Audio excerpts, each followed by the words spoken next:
我当了富家少爷3年不限于床上交流的好朋友，每次他有新女友，我就自动消失；每次他空窗期，就像召妓一样把我唤来。荒唐一夜，他提上裤子，成念：你年纪不小了，谈个男朋友，别再跟着我了。我心底陡然一凉，扯出一抹惨笑。腻了，他说，交了新女朋友，他冰清玉洁的，不想把她弄脏了。于是我转头跟他小叔好上了，他却后悔了。大家好，开始今天的分享之前，希望你能给人间烟火点个订阅，我将会分享更多优质的内容。奢华别墅一片昏暗，只笼着一片朦胧月色。江野掐着我腰肢无尽索取，他很少要得这么狠，从沙发到浴缸再到床上，他仿佛要把我生吞活剥。高潮时，我哆嗦地夹着他，不想让他出去，进而希望他迷恋我的身体，从而爱上我。结束后，江野啪一声开了灯。起来吧，我错愕地揪着床单。怎么了？他自顾自地起来，提上裤子，成念：你年纪不小了，要不正经谈个男朋友，别再跟着我了。我心底陡然一凉，扯出一抹惨笑。腻了。他沉默片刻，开口：交了新女朋友，他冰清玉洁的，不想把她弄脏了。我愣住，大脑一片空白。所以今天是叫我来打最后一场炮。其实也没有什么好意外的，江野一直那么渣，只是男人不坏，女人不爱。我也是很犯贱，这点我一直知道，但他冰清玉洁，我很脏。我17岁被继父当街殴打，是江野把我救出了火坑，还一直资助我上学。我感恩他，爱慕他。一次他喝醉，强行把我睡了，却不想负责，只想寂寞的时候跟我来一炮。偏偏我却还对他抱有希望，甚至觉得这些年他身边的女人换了那么多，也只有我还一直在他身边。或许有一天他会爱上我，于是除了他，我也没有别人。然而等到的却是今天他说我脏，把我像扔垃圾一样扔掉。好啊，要我现在就走吗？一会儿他可能要过来，我想洒脱一点儿，但还是没绷住，红了眼眶。江野看向我，抹掉我眼角的泪痕。别这样好吗？我会心疼，我们还是好朋友，我还是会继续资助你，你有困难也不会不管你。我躲开他，跳下床，收拾好自己的东西，光着脚狼狈下楼。他在后面喊：成念，我让司机送你。不用了，我打车也方便。我不想司机看见我哭得像只狗一样。回头再告诉江野，刚才没有绷住，已经够狼狈了。再见到江野是在一场生日宴上，他带来了那个冰清玉洁的女孩，叫姚晴晴，听说是京大校花。他们一来，大家都喊一声嫂子，女孩羞得满脸通红，在江野怀里撒娇，别让他们乱喊。江野宠溺地揉她的头顶，没乱喊。难道你不是我女朋友吗？很漂亮，小家碧玉，举止大方，却又有种官家千金的气质，确实称得上冰清玉洁。这也是江野以前没有谈过的款，跟我也算是两个极端。舍友是这么形容我的：浓颜系大美女，明明很瘦，该丰满的地方一点儿也不少，哪怕素颜穿得再低调保守，都有一种风尘感。那双眼睛更是看谁都不清白。我觉得这种就叫命，生于淤泥，天生的贱胚，所以我也只配在当他床上的好友。江野目光掠过我时，闪过一丝不悦，显然我的出现让他觉得应格，莫不是担心他的小姑娘会知道我们曾经的关系。姚晴晴不是他们这个圈子里的，大概率还不知道他以前玩的有多花。事实上，在场这些其实都是江野的朋友，是些富家子弟。要不是我跟江野不清白的关系，我跟他们是玩不到一块的。我今天过来就是想看看这个冰清玉洁女孩，看看江野是不是真的对我一丁点儿留念都没有。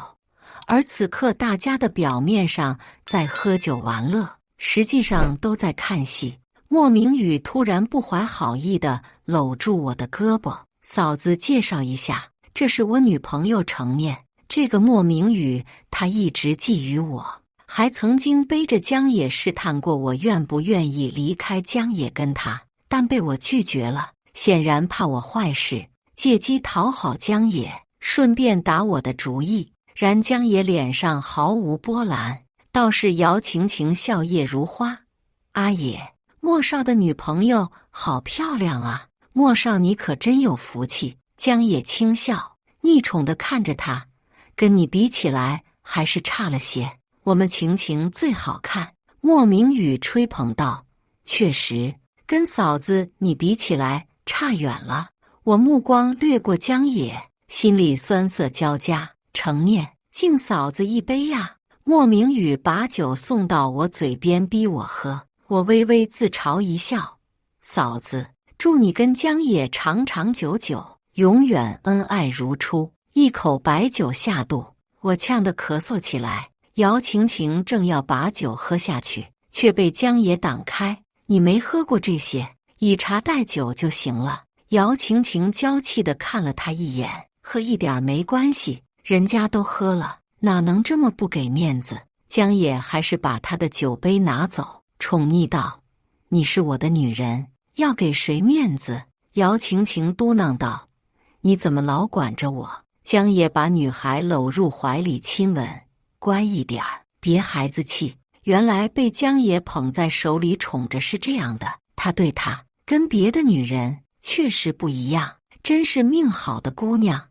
我设好的心理防线终究还是垮了，在一刻溃不成军，心也彻底死了。抱歉，我上个洗手间，放下酒杯，我几乎逃似的离开了包厢。我冲进洗手间呕吐，洗手时莫明宇突然从后面抱上来，毫不客气往我的胸捏了2下。江野把你送给我了，从今天开始你就跟着我吧，我一定比他会疼人。我随即像被雷劈了一下，浑身毛孔舒展，恶心的想杀人。然更刺痛我的还是那句：“江野把你送给我了。”是啊，倘若没有江野授意，他怎么敢这么嚣张地告诉所有人我是他的女朋友？怎么敢在这里就想把我办了？江野，你不要我了，竟然还要找人糟践我！对他的恨意瞬间涌上心头。滚开！我拼命挣扎，高跟鞋狠狠地踩在莫明宇的皮鞋上，他嗷叫一声，狠狠地推我往墙上撞去。我正要逃跑，又被他把扯回来，压在了肮脏潮湿地上。贱人！莫明宇扇了我一个耳光后，开始撕扯我的衣服。绝望恐惧之时，我从掉到地上的包里抓到防狼笔，混乱中往他的眼睛戳了进去。啊！洗手间传出莫明宇的惨叫声，我大脑一片混乱，衣衫不整，头发凌乱地从洗手间逃了出来。由于太过紧张狼狈，我撞到了一个西装革履的男人。对不起，先生。我正想绕过他离开时，被一个人拽住了胳膊，怒斥道：“你把江总的衣服都弄脏了，想就这样走？”我惶恐又局促地抬起脑袋：“对不起，我赔你。”对方凶恶道：“你赔得起吗？你是程念。”我闻声朝说话的男人看去，一张清冷俊逸的脸映入眼帘。江先生，男人叫江景川。我每年暑假会去一位老太太家里做兼职保姆，江景川正是老太太的儿子。我们并不熟，没想到他居然认得我。江景川让那人放开我：“你怎么弄得这么狼狈？”此时此刻，我也顾不得那么多，把他当成救命稻草。江先生，求你帮帮我。他打量了我一眼后，把身上的外套脱下套到身上，先把程小姐带到我车上，方才凶神恶煞的手下随即改了态度，对我一脸恭敬。我不安地坐进在宽敞的迈巴赫后排，手里紧紧捏着手机，浑身还在发抖。我本以为莫明宇看在江野的份上，至少会给我应有的尊重，没想到混蛋竟然想对我用强的。一些年少时相似的可怕记忆涌上心头，侵蚀我的身心。手机突然响起，吓得了，我一个机灵，是江野。程念，你现在在哪？莫明宇是不是欺负你了？我冷冷道，不是你让他来欺负我的吗？他没有得逞，你是不是很失望？你放心，我绝不会打扰你跟姚晴晴的，你不用着急，跟我安排人。江野语气听起来有些着急。你现在在哪？我过去找你。找我干什么？是他想强奸我，哪怕把他眼睛瞎了，我也是正当防卫。有本事就去报警，别想用烟渣手段来对付我，我不怕跟你们拼命。说完我就把江野拉黑了。习惯于顺从讨好，这是我第一次跟他那样，他现在一定是气疯了吧。然而冷静下来，我其实挺害怕的。现在得罪了莫明宇，江野跟他是好兄弟，我跟他也没什么关系了，他肯定是不会帮我的。他们在京市有权有势，要捏死我太简单，后面要面对的是什么，我真的不敢想象。程念，窗户门被轻敲了2声，把我得思绪召回。江景川拉开车门，我连忙挪到另一侧车门，给他腾位置。他长腿跨入坐下后，递给我一杯热巧克力，喝点儿。我接在手里，仔细看了眼标签。江景川开口道：“没有奶成分。”他怎么知道我对牛奶过敏？我诧异地对上他的目光，他突然收回，看向了眼窗外。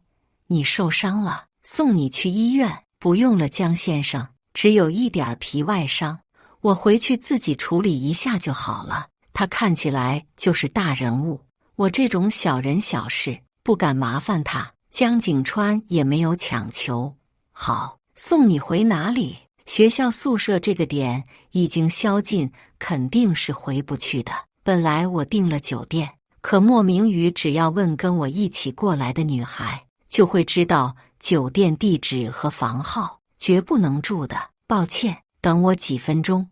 我打开手机，在团购网上预订了家便宜小旅馆，把地址报给了江景川。10几分钟后就到了。谢谢你，江先生。我本来想把身上的西装还给他，却发现西装面上的小块污迹，局促不安道：“江先生，这外套我洗干净还给你好吗？我确实没有经济能力陪你。”江景川温润的颔首：“好，那留个联系方式。”我松了一口气，跟他交换了微信，并下车。江景川突然从后面追了上来，握住我的手腕。男人五官凌厉，狭长的眼睛却透着格外温润的目光。你今晚就住这小旅馆？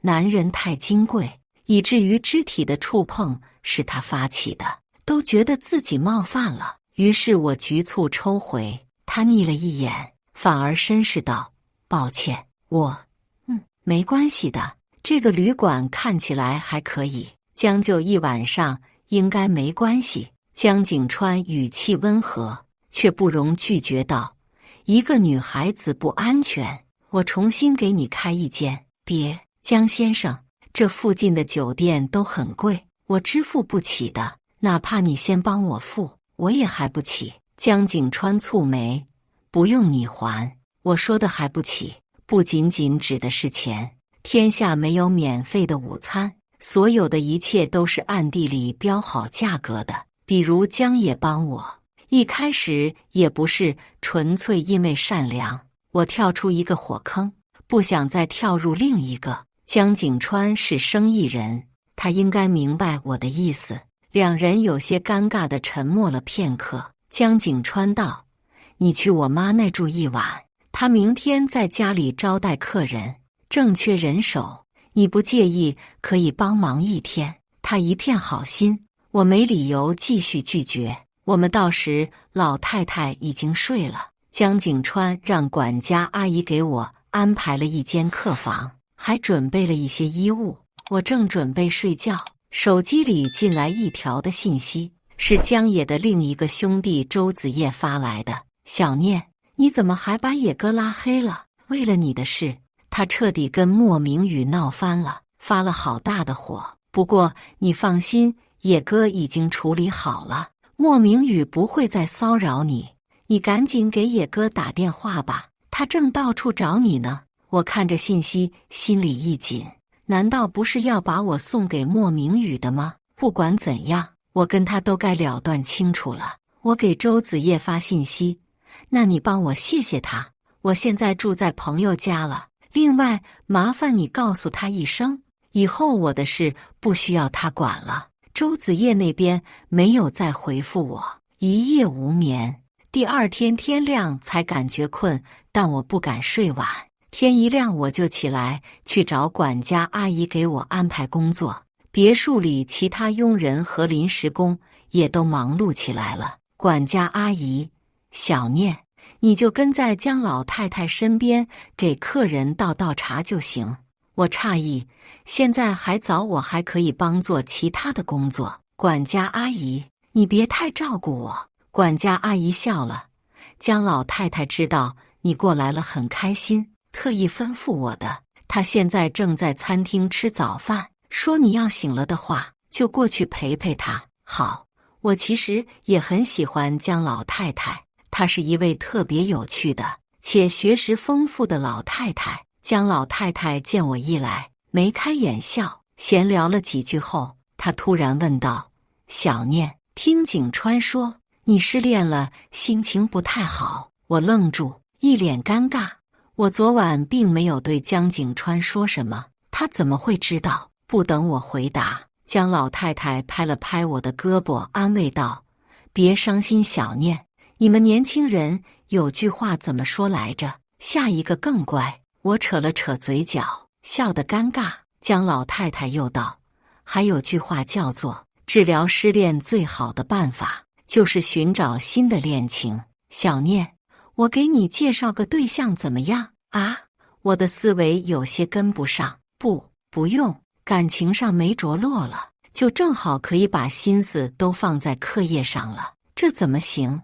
正是花开的最娇艳的时候，课业不能放弃，感情也不能个没有着落呀。江老太太眉飞色舞道：不然就会像我那不争气的儿子一样，事业做得再好都没用，快30岁人了，连女孩子的手都没有牵过。江景川没有谈过女朋友，那怎么可能？江老太太笑了笑，牵起我的手道：小念啊，你觉得我们家景川怎么样？年纪大是大了点儿，但年纪大会疼人。我瞳孔震惊地看向江老太太，老太太，你别开玩笑了，我怎么配得上江先生？江老太太一点儿也不像开玩笑，你们俩我是越看越般配呀。早之前我就想问你来着，可又听你说有男朋友了，都不好意思跟你提。哎，我老来得子，马上要入土了，他婚都还没结，我是天天盼着抱孙子子啊。我理解江老太太的心情，可那也不能乱点鸳鸯。江景川这样的男人，怎么可能找不到女朋友？只要他想的话，送上门的名媛千金多的是。老太太，江先生他看不上我的，你可以再瞧瞧其他更加合适的女孩。然而我话刚落地，抬头就对上从楼上下来的江景川。他不会听见我跟江老太太的对话吧？我窘迫地收回视线，恨不得原地消失。怎么会瞧不上？江老太太看向江景川，儿子，你觉得小念怎样？闻言，我差点失去表情管理，感觉整个人都已经石化了。来个人轻轻一敲，我就能碎掉。我拼命压低脑袋，大脑一片凌乱。他一定觉得我昨天还故作矜持，背地里却从老太太这边下手。我是跳入黄河都洗不清了。然而下一秒，我却听见坐在餐桌对面的江景川低沉的嗓音：“挺好的。”我小心翼翼地抬起眸子看了他一眼，他正优雅地往吐司上抹果酱，没什么表情。身边的江老太太看着我，满脸姨母笑。我连忙从椅子上起来：“老太太，我吃饱了，你慢慢吃。我看一下管家阿姨那边需不需要帮忙。”身后传来老太太的笑声：“小姑娘就是容易害羞。”江景川吃过早饭就走了，我跟随着江老太太招呼客人，忙忙碌碌，很快就到了傍晚。管家阿姨给临时工发工钱时，把我留下，给我递了个厚厚的信封。“小念，这是老太太吩咐的。”我打开信封，总共有3万块。我吓了一跳，这太多了，我不能要。江老太太对帮工的要求很高，人要大方得体，五官端正，做事机灵麻利，出手也阔绰，干一天就有1000。管家阿姨，老太太说：“这是预支给你的，希望你有空多来陪陪她。”可这我还想拒绝时，管家阿姨道：“小念，老太太知道你经济上有困难，你就别辜负她的一片好意，多来陪陪她便是。”江老太太怎么会知道我很缺钱？一定是江景川。我脑海里又浮现出今天早上他说的那句：“挺好的。”在胡思乱想些什么？江景川那样的人怎么会看上我？哪怕是有一点意思，也顶多是对我的身体有那么点兴趣。冰清玉洁的名媛千金，才配得上江太太的人设。江老太太定是糊涂了。我朝别墅最近的公交站走去，再转个地铁就能到清大，还是很方便了。一辆黑色卡宴停在我面前，后排男人长腿胯下，一张极为儒雅且优越的面孔。程念，回学校。等公交的众人朝我们看来，我脸颊微微发热。江景川站在车门侧，绅士地道：“上车，顺利送你。”他亲自下车邀请。我此刻拒绝会显得十分不礼貌，只好硬着头皮上车，并尽量往另一侧车门的位置挪。车子平稳行驶在公路上，我们本就不太熟悉，气氛略微尴尬。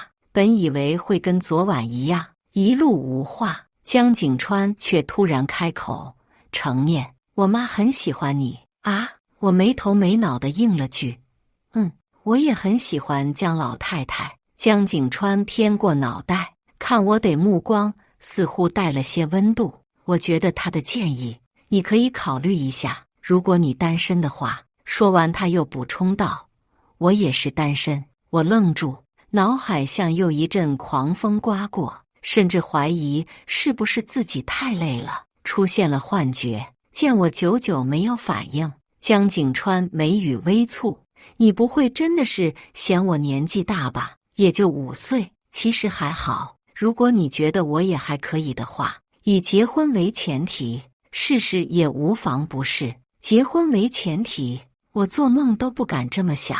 我这种身份的人，连江野都只愿意把我当个情人玩玩，我何德何能？江景川收回视线：“你可以先考虑考虑，不用着急回答。”江先生，你可能对我还不太了解。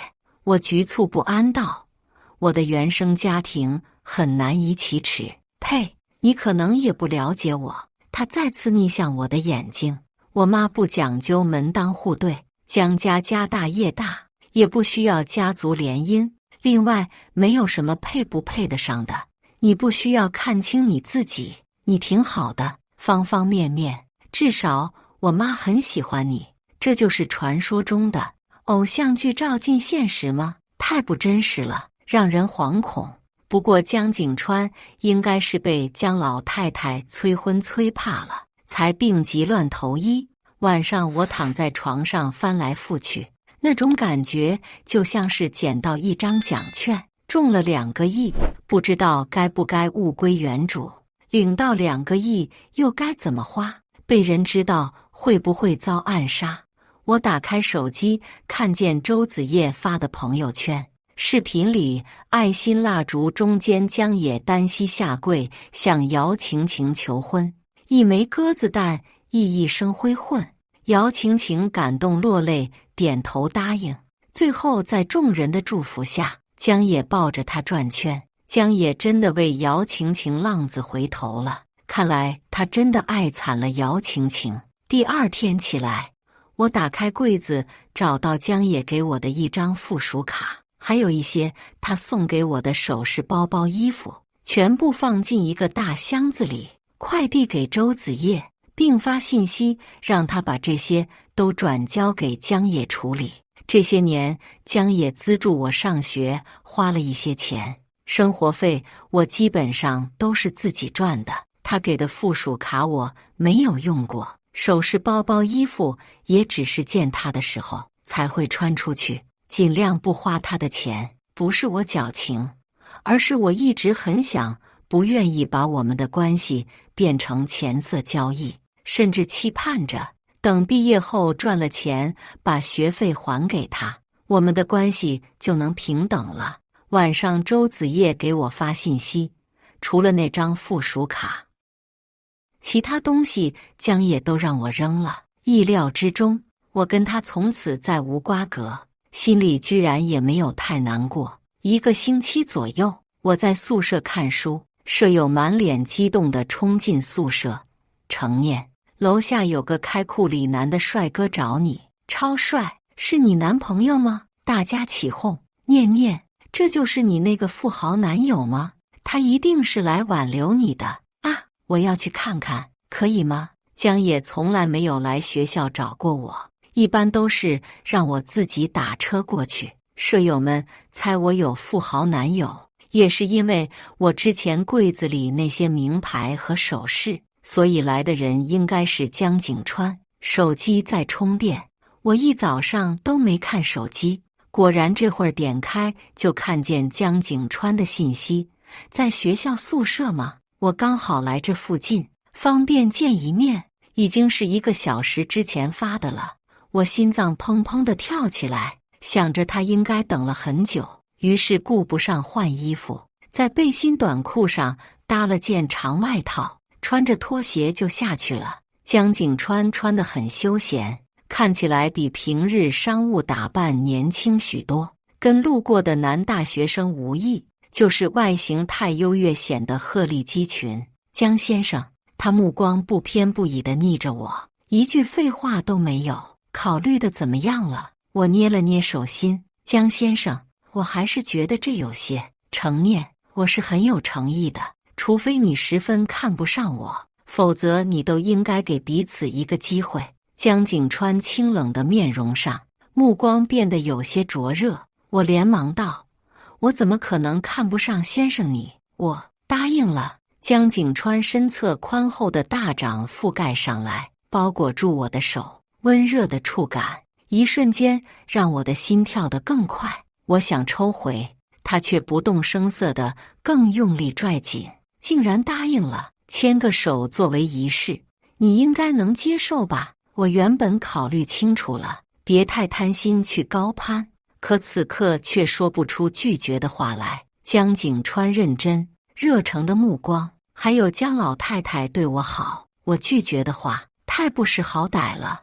我最终点了头。江景川微微扬起嘴角，手指从我卷起的手挤进指缝，与我十指紧扣。身后传来室友们的尖叫声，我脸红得发烫。江景川声线温润，带我在你们校园走一走。我点头，好。后来下起了雨，江景川把我送回宿舍后就走了。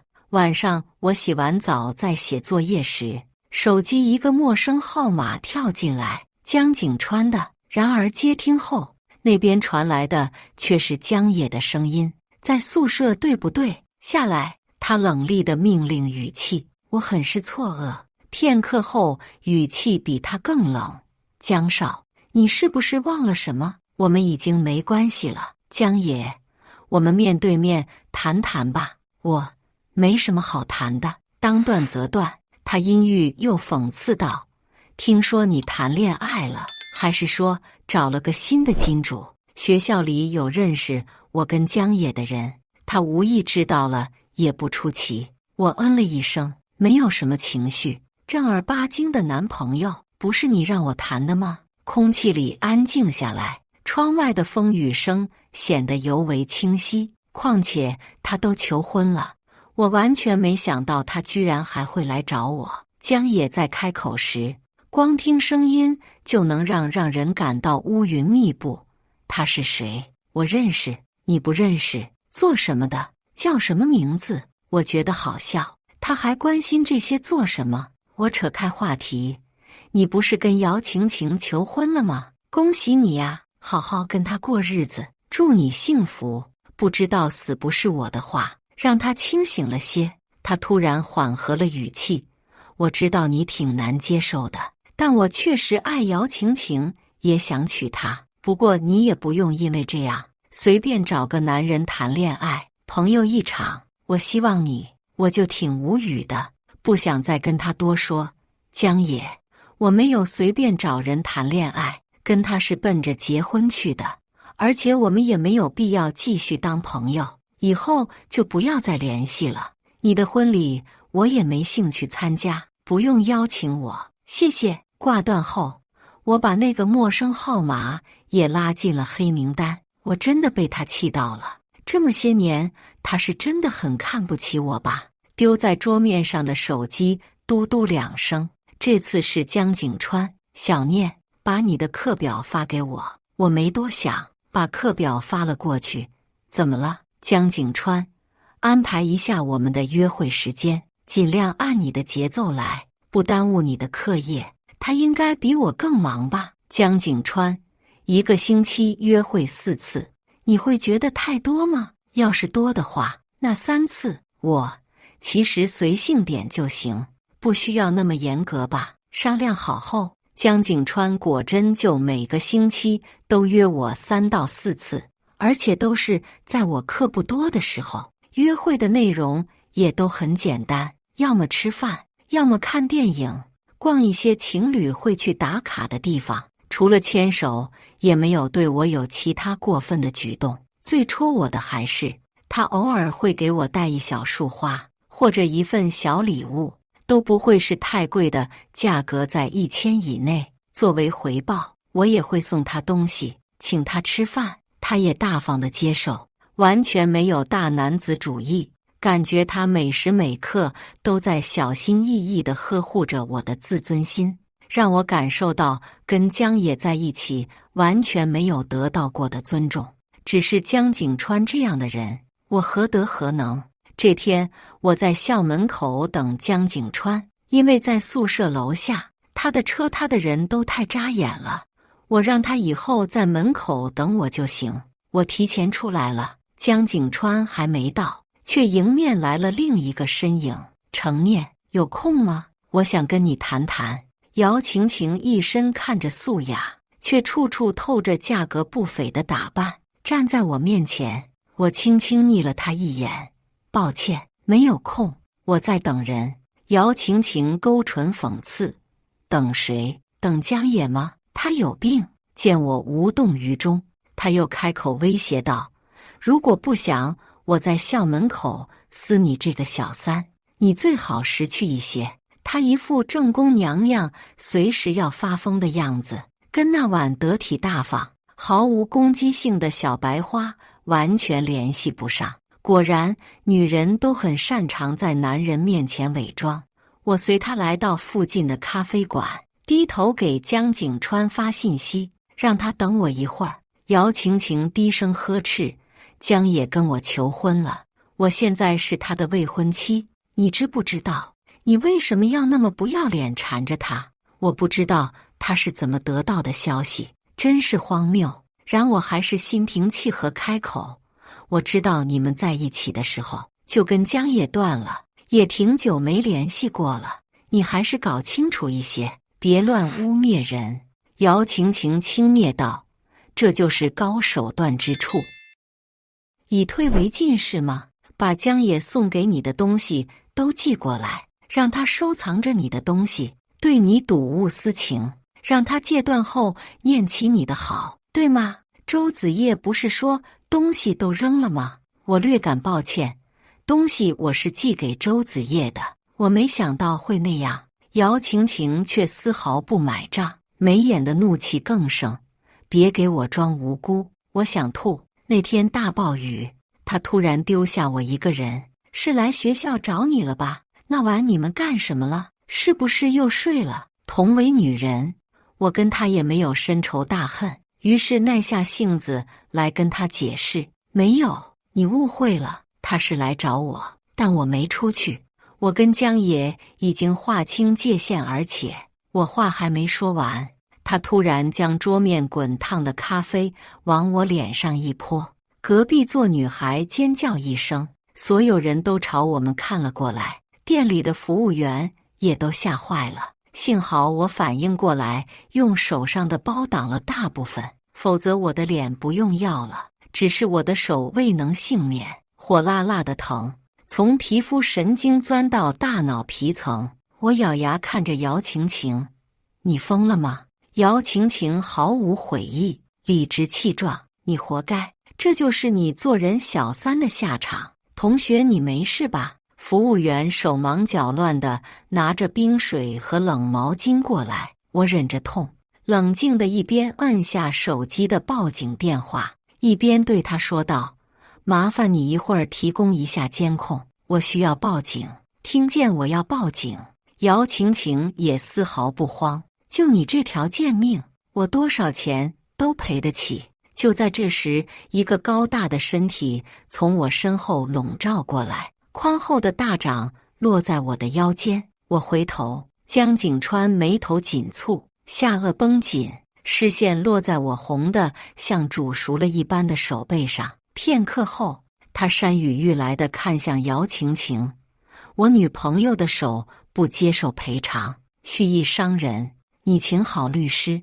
手起了不少水泡，医生一个一个给我挑破，我疼得浑身发抖，脑袋紧紧扑在江景川的身上。处理完伤口，我们听完医生的嘱咐，准备离开时，江野跟周子夜突然出现：“小念，你伤得重不重？”江野靠近我时，背对着他的江景川将他一把推开。“你……”江野正准备发怒时，脸色骤然沉下，神魂俱震，愣在江景川面前。“小叔。”身后的周子夜表情也夸张的有过之而不及。“小叔。”江野喊的正是江景川，我则震惊之余，脑袋一团浆糊。在这里，似乎只有江景川依旧淡定。画面静止了好几秒，江野才魔怔道：“小叔，你怎么在这里？”江景川双唇微抿，片刻后，下面的手盖过来握住我的，张口道：“你未婚妻把我女朋友弄伤了。”周子夜捂着嘴也没憋住，成年的男朋友居然是你小叔。江野看向我的目光如同一记冷刀，下一秒他伸手过来拽住我的胳膊：“成念，我们单独谈谈。”他很粗暴，扯得我生疼。我用力握了一下江景川的手，朝他厌恶道：“放开我！”江景川一把握住他的手腕甩开，并将我拉入怀里护住。“江野，她是你未来小沈，你想干什么？”江野懊恼看向江景川：“小叔，你别被他骗了，你知不知道他跟了我？”江野。江景川声音不大，但威迫力十足地打断了他的话：“她现在是我的女朋友，你最好放尊重点。”江景川牵着我走，江野还想追上来，被周子夜拦住：“你先冷静冷静，得罪你小叔，你只能吃不了兜着走。”车里我点开手机信息，是周子夜的号，却是江野的口吻：“成念，你居然敢勾引我小叔，你是疯了是不是？这些年我对你那么好，你还有没有一点良心？这些年他对我好，大概是指把我从继父手中救出来，供我上学，带我认识他的那些朋友吧。可是恩情我都已经用真心和自尊还过了，至于上学的钱，我也早晚会还给他。我没有回复他，没一会儿他又连发了好几条信息过来，立刻马上跟我小叔说清楚，事情还有可以挽回的机会，别玩火，知道吗？我小叔不是你能惹得起的，到时候你后悔都来不及。成念别为了报复我，拿自己的后半辈子开玩笑，真的是服了。我回复道：你在用周子叶的号，被怪我把他也拉黑了。发完我把手机收好，江景川牵过我的手放在膝盖上。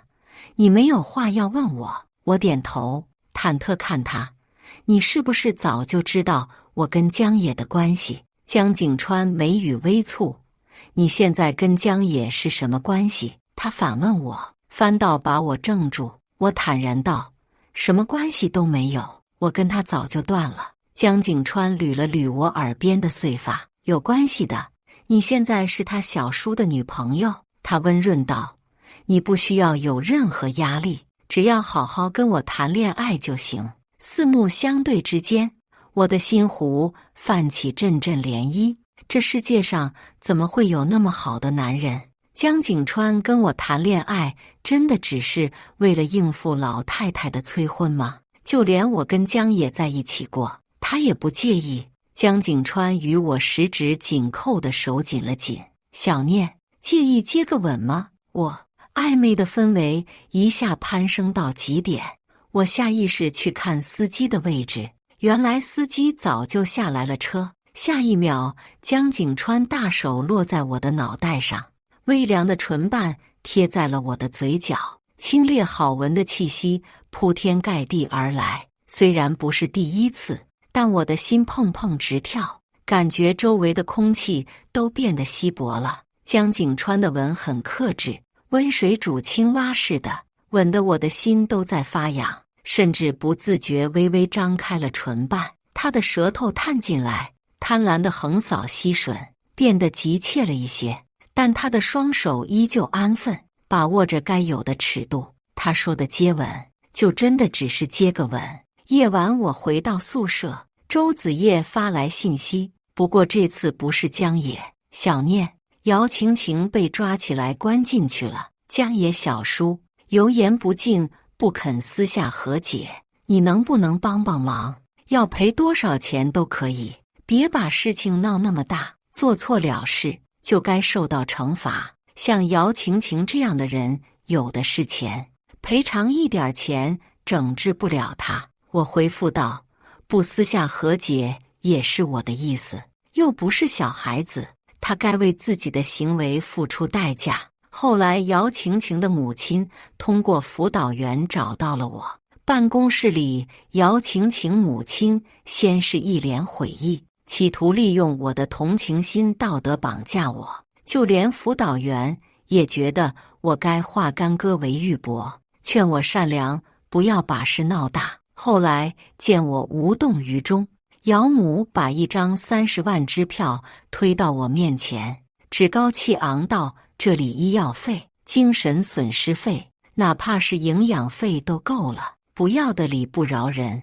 要不是你跟江野不清不白的关系，晴晴也不会一时冲动对你出手。我起身准备离开，抱歉，我不接受私了。姚母再也顾不上形象，一把扯住我的衣服，你别给脸不要脸，以为现在有江景川给你撑腰就了不起了，他不过就跟你玩玩。先不说你身份低贱，你还是江野玩过的小破鞋，江家是绝对不会让你进门的，你别异想天开了。我狠狠将他甩开，不屑地瞪了他一眼，懒得跟他做口舌之争。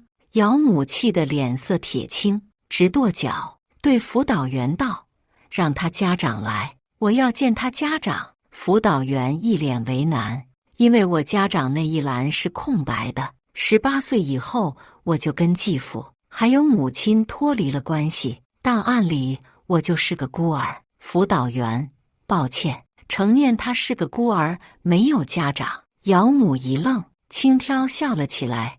难怪，原来是有娘生没娘养的东西。像这种程度难听的话，对我来说根本不管用，比这难听的我听得多了。我不屑地抬脚继续离开。就在这时，一道高贵的身影出现在我面前。没娘养也好过有你这种没教养的东西当娘。江老太太半头银丝，精气神却特别好，整个人更是很好的诠释了什么叫岁月从不败美人。姚母抬眸对上江太太的目光时，脸色随即白了几分。江老夫人。江老太太没有给他一个眼神，看向我时目光柔和了几度。小念，谁说你没有家长？从现在开始我就是你的家长。我想起江景川，脸颊微微发烫。江老太太。江老太太微笑牵起我的手。你该随景川叫我妈，他都知道，可这就喊妈也太早了吧。我正羞得不知道怎么回应时，江老太太看向桌面的支票，又看向姚母，冷声警告：你女儿烫伤我未来儿媳，想拿几个臭钱打发？什么玩意儿？姚母委屈地红了眼眶。江老太太，晴晴也是你未来孙媳妇，现在都被人抓到牢里去了。她从小娇生惯养，哪受得了那种苦啊？那不是她自找的吗？你这个母亲不会教孩子，就进去让别人教。江老太太看向辅导员，这件事我们小念一点错也没有，你要是不知道怎么当老师，就让你们校长过来跟我谈谈。辅导员脸色煞白，一句话不敢说。江老太太牵着我离开了办公室，门口我送她上车，她轻拍我的手，亲昵道：小念，我找人算过了，这个月底是个好日子，要不你跟景川先把证领了，酒席方面可能有些着急了，就延到下个月底。这也太快了吧，我们还在接触当中，没到结婚的程度。江老太太不以为然，这接触来接触去还得多长时间？既然现在郎情妾意，就该趁热打铁呀。我向你打包票，我这个儿子绝对是个情种，因为有遗传。我那死鬼丈夫就是个情种。江老太太走后，再也没有人因为姚晴晴的事来找过我的麻烦。最后，姚晴晴在里面接受教化，关了1个星期。毫无意味，江老太太的出现也是江景川安排的。他真的很用心的在保护我，从小到大，我就像是一个弃儿，世界之大，好像都没有我的容身之处。江老太太跟江景川的出现在，真的就像是上帝对我的馈赠。这天我上完思修课出来，被江野堵了个正着。江野将我硬拉到一旁的枫树林，满脸怨恨地盯着我。程念，你真的要嫁给我小叔？你疯了吗？我冷漠道。跟你有什么关系？江野难以置信。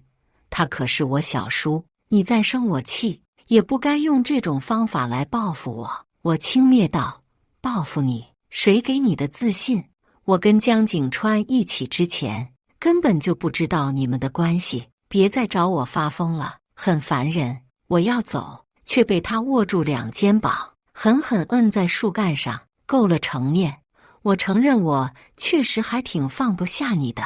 我们回到从前那样吧。姚晴晴那边你不用担心，我会处理好的。我惊呆了，你是让我当你的情妇？江野，别说那么难听，我最后也不一定会娶姚晴晴。我以前怎么没发现她这么不要脸？在此刻，我竟有点后悔自己曾经那么喜欢她。我朝她狠狠讽刺道：江野，别说我现在已经不喜欢你了，哪怕是以前我也不可能做人情妇。你还真的是从来都没有把我当人看，在你眼里我就是一条对着你发情的母狗吧？江野大概没有想到我会说那么狠的话，神色愣了愣，当然不是，其实我心里还是一直都有你的。你别这样说自己，我会很心疼。我脸眉怒瞪着他，声音极冷，滚开，江野！你说什么？我让你滚！谁想下一秒，他竟猝不及防地吻了上来，并惩罚似的汹涌啃咬。我吓得魂飞魄散，拼尽全力踹他推他，并一巴掌狠狠地甩在了他的脸上。他白皙的脸随即浮起一片红肿。程念，你竟然打我！我气得浑身颤抖。对，打的就是你，江野！你要是再敢这样对我无礼，我就告诉你小叔，好让你也像姚晴晴那样被抓进去好好教育几天。江野此时也气疯了，额头青筋尽显。别拿我小叔来压我，你也不看看你自己什么身份，真想嫁给我小叔？圈子里知道你跟我关系的人不在少数，你要不要猜猜现在外面的人都是怎么取笑我小叔的？穿我的小破鞋还当成宝，上流世家，尤其男人最讲究的就是面子。你要想我小叔被人嘲笑一辈子，你就尽管嫁。江野怒红冲天地走了，但是他最后那2句话却让我的心久久不能平息。他的话很糙很难听，可却是最现实的。江景川跟江野是亲戚，嫁给江景川也就意味着这一辈子都躲不开江野，躲不开我们曾经的过去。哪怕我可以装作若无其事，但我受不了江景川跟江老太太那么好的人被人在背后指指点点，说闲话。况且我真的不适合嫁入豪门，我一直都只想过平静的日子，人贵自知，更不能太贪婪。于是深思熟虑了2天后，我给江景川发信息，对不起，我还是觉得我们不合适，要不是算了吧。学校刚好有一个到港城大学交流的机会，信息是飞机起飞之前发的，发完我就关机了。然而我发现我的担心是多余的，下飞机时我在开机，江景川只给我打了1通电话，其余的都没有。江景川是体面理智的人，他不可能出来纠缠我。我怕突然明白，江景川这些天对我的体贴和好，大概是他本来就是认真负责善良的人，哪怕这个对象不是我，他也会这么好的。就像江野那么渣，主要还是他骨子里就是贪婪无耻的。在港城交流的最后1天，我跟着几个同学还有导师一起参加服装市场讲座。我昨晚没睡，正打着盹，被主持人一句话惊醒：欢迎丰川集团总裁江景川。我揉了好几遍眼睛才确认自己没有听错，也没有做白日梦。台上英姿灼灼的男人确实就是江景川，居然这样巧。我看着侃侃而谈的他，正天马行空地想着时，在被他突然看过来的目光灼得无处可逃，连忙收回视线，垂下脑门。讲座结束后，江景川被领导、老师、学生围住，我慌忙收拾东西跟导师同学离开。没想江景川突然穿过人群，丝毫不掩饰，直直地朝我走来。程念，我心里咯噔一下，顿住脚步。会场还未散去的人群全朝我看过来，我硬着头皮扯出一个笑容：江先生你好。导师，程念，你认识江总啊？怎么不早说？然江景川往我跟前又跨了一步，旁若无人地牵起我的手。做决定之前，是不是该好好谈谈？就这样单方面把我甩了，是不是有些过分了？如果社死有级别的话，那此时此刻就是地狱级的。在公众场合，在他的高光时刻，跟我这种人纠缠，他是怎么想的？我尴尬中艰难挤出一句话：要不换个地方聊。下一秒，在众人震惊的目光之中，他牵着我离开了会场。清静的人工湖旁，江景川目光灼热地睨着我，好好说，不能太伤我的心。我欲言又止，面对着他居然不知道怎么开口，在心里组织了好半天语言，我才缓缓道：我们不适合，我不会想你因为我而被人笑话。江景川，我真的配不上你的。江景川，这个理由没有说服力，换一个。我坦诚道，就是这个理由，没有别的。江景川眉心微蹙，那我就只能认为你是随便找了个理由把我甩掉。他向来温润平静的脸，此时浮现显而易见的不悦。不会是你还想回到江野身边吧？你还喜欢他？我连忙否认，绝对不是这样。我对江野早就没有那种感情了，这一点我很清楚，否则我也不会答应跟你谈恋爱试试。江景川又问道：那你不喜欢我，我哪里不好，让你不舒服了？你可以说说。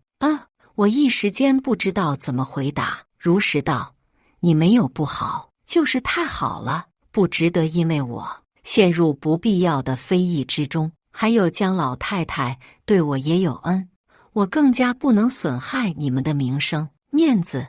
这时原本还蓝天白云的天空突然狂风大作，乌云密布。江景川随即牵起我的手，马上要下雨，我们到车上去。然还没来得及钻进车里，雨就下起来了，我们身上都被打湿了一些。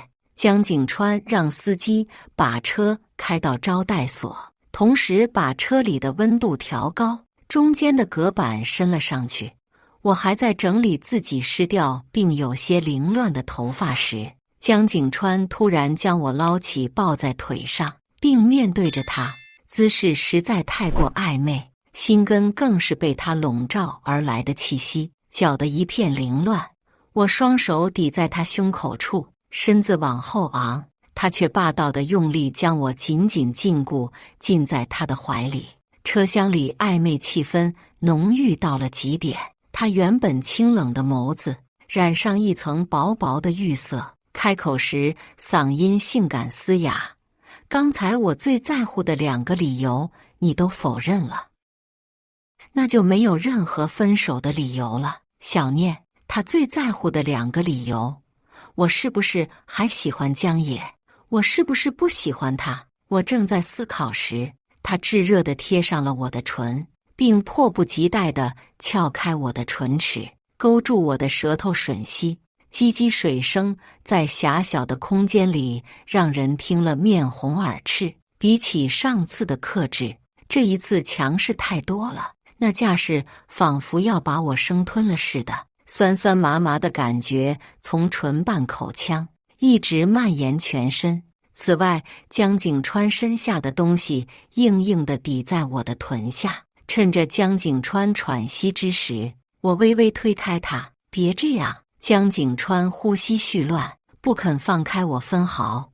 我怕把你吓跑了，所以一直耐着性子跟你慢慢来。但真没想到，你还能突然跟我提分手。小念，我收到你信息的时候都快疯了，看得出来，他真的有些失控了。从提出交往到现在，他一直都是绅士的、儒雅的、禁欲的、寡淡的，甚至连一句重话都没有跟我说过。我也是第一次体验到了被人捧在手心的滋味。这是我第一次看向他这样红着眼眶，满满微迫，不容拒绝地盯着我。我抽出一丝理智，朝他道：江先生，你冷静点儿，你说的那些我全不在乎。江景川在我耳边说完，含住了我的耳垂。我只要你。我浑身止不住颤了颤，心也跟着动摇了。7分的尊重，3分的野性，江景川把握得太好了。我是俗人而已，哪能不沦陷？到了酒店房间，门一打开，江景川就把我抵在门上拥吻。我们的第一次，甚至都没有忍到床上，直接倒在华丽的沙发上开荤。他要得凶猛，像极了饿了半个冬天的饿狼，似乎想克制又克制不住。在我哭出来时，他才贴在我的背上安抚：“对不起，我失控了。”在沙发上结束后，江景川又将我抱到床上，开始第二轮。大概有了第一次打底，他温柔了许多，甚至温水煮青蛙似的慢慢研磨我。江景川拨开我脸上汗湿的长发，小念看着我，情欲之下，我有些恍惚，主动攀上他的脖子，双腿夹紧他。他轻轻吻我鼻尖：“你喜欢我吗？”我魂不附体，双眼蒙上水雾，片刻后低声呢喃：“喜欢。”他满意地掐住我的腰肢，往我身体里钻，英俊的面容迷人至极。“小念，这样舒不舒服？”我声音被他撞得稀碎。“舒服。”攀上高潮的那一刻，江景山看着魂不附体的我，意犹未尽地舔着我的耳垂：“小念，嫁给我好不好？”原本我跟江景川的关系知道的人不算多，可这次港城交流回去之后，几乎整个学校都传遍了南大校花跟海市年轻富豪的恋情，褒的、贬的，各种版本都有。但既然江景川可以做到不在乎闲言碎语，那我也没有什么好顾虑的了。毕竟我的名声一直也不怎么样。我生日那天，江景川说要给我一个惊喜，让我精心打扮后过去。我本以为是鲜花美酒烛光晚餐之类的，结果司机载我去了码头。下车后，江景川还有江老太太都在，还有其他一些亲朋好友，江爷也在其中。江老太太挽着我：“小念，快来看看这礼物喜不喜欢？”红布落下，眼前是一艘巨大的豪华游轮。江景川，生日礼物喜欢吗？然而现场的每一个人似乎都比我激动，都在议论着眼前这艘价值1个亿的游轮。江景川就这样豪气地送给了我做生日礼物。不过我没有仇富心理，江老太太跟江景川精心准备了这一切，虽然对我来说有点太夸张了，但我还是很感激，很感动。他们当着所有人的面宠我，不过是告诉所有人江家对我的重视程度，以及我未来江太太的身份。说实话，我感觉自己已经被幸福砸晕了。白天认识了江家的长辈，晚上年轻人们在游轮上举行派对，江野跟姚晴晴都在，但他目光却频频落在我身上。我假装没有看见。江景川去了洗手间，姚晴晴捧着酒杯主动过来跟我示好：“程念，上次的事情是我不多，我也在里面反省过了，希望你大人有大量，不要跟我计较。”手已经好了许多，但是伤疤还在。他这种情绪不稳定的人很危险，不是关2天就会有所改变的，所以我不打算搭理他。见我不买账，他神色僵住了好一会儿，又道：“既然你跟江野小叔在一起，那未来我们肯定也是亲戚，没有必要把关系弄得这么僵吧？要不是因为你，其实江野跟他小叔的关系挺好的，接着以前跟我关系还不错的。”江野的几个朋友也纷纷过来劝和，他们奉承讨好，给我戴高帽，显得要是我这事过不去，就太得理不饶人了。跟江景川在一起，也注定了离不开这个圈子。权衡后，我便勉为其难跟姚晴晴碰了杯。这次姚晴晴一口闷下整杯香槟，我正要喝时，江景川却不知道何时出现在我身后，把我的酒拿开：“这酒度数不低，你不能喝，少喝。”我抬眸对上他宠溺的眼神，朝他淡淡笑了笑：“没喝。”历史总是惊人的相似，只是1个多月前，女主角是江野护着姚晴晴。我目光不经意地扫过独自坐在一边的江野，拿起桌面的满满的一杯白酒，一口闷了进去。这时有人提议：“大家来玩玩游戏吧，真心话大冒险怎么样？程念，你跟江总也一起来。”江景川垂眸询问我：“你想玩吗？今天是我的生日，派对也是江景川费心为我举办的，我不想扫兴。”于是点了点头。大家也叫上江野，10几个人围在一张宽敞的棋牌桌上，游轮在海面游荡，头顶是漫天的星辰。年轻男女吃吃喝喝，打打闹闹。我半身倚在江景川的身上，两人时不时耳鬓私语。几轮游戏过去之后，轮到了江野，而我很倒霉地抽到了惩罚牌面，于是选择了真心话。然而江野脸色微红，已有几分醉意，注视了我片刻后开口道：“程念，你最爱的男人是我小叔吗？跟他在一起不会是有别的原因吧？不许说谎。”他的问题太过暧昧，本来还有说有笑的众人都安静了下来，面面相觑。江景川漫不经心地掐了颗葡萄放进嘴里，然我1秒也没思考，满满爱意地看向身边的江景川。当然，我爱他，才会跟他在一起。哟，这狗粮喂得我快打嗝了。众人起哄声中，江野又开口道：“你喜欢我小叔什么？”我不耐烦地瞥了他一眼，一局只能问一个问题。江野拿起桌面的5颜6色的酒，喝了5杯，我自罚5杯。再问你一个问题，游戏确实有这么一个规则。众人却也觉察到江野的不对劲，姚晴晴拽着他的胳膊：“阿野，你很醉了。”江野没理会姚晴晴，盯着我道：“说呀，你喜欢我小叔什么？从什么时候开始喜欢他的？”我看了眼江景川，他英气的眉眼微挑，似乎并不在意。看来江野真的是疯了。不过他既然要找虐，那我就成全他。我挽上江景川的胳膊，扬起脑袋，下巴搁在上他宽厚的肩上。从你第一次牵住我的手，让我答应跟你谈恋爱的那一瞬间，我就心动了吧？至于喜欢你什么，我娓娓道来。喜欢你对我的无微不至，喜欢你给我足够的尊重，喜欢你溺宠的眼神，滚烫的手心，还有睿智儒雅、帅气迷人。江景川嘴角微扬，当着众人深深吻上了我的唇。众人起哄，姚晴晴却忽然尖叫了一声：“啊！”江景川松开了我们随大家一起看了过去。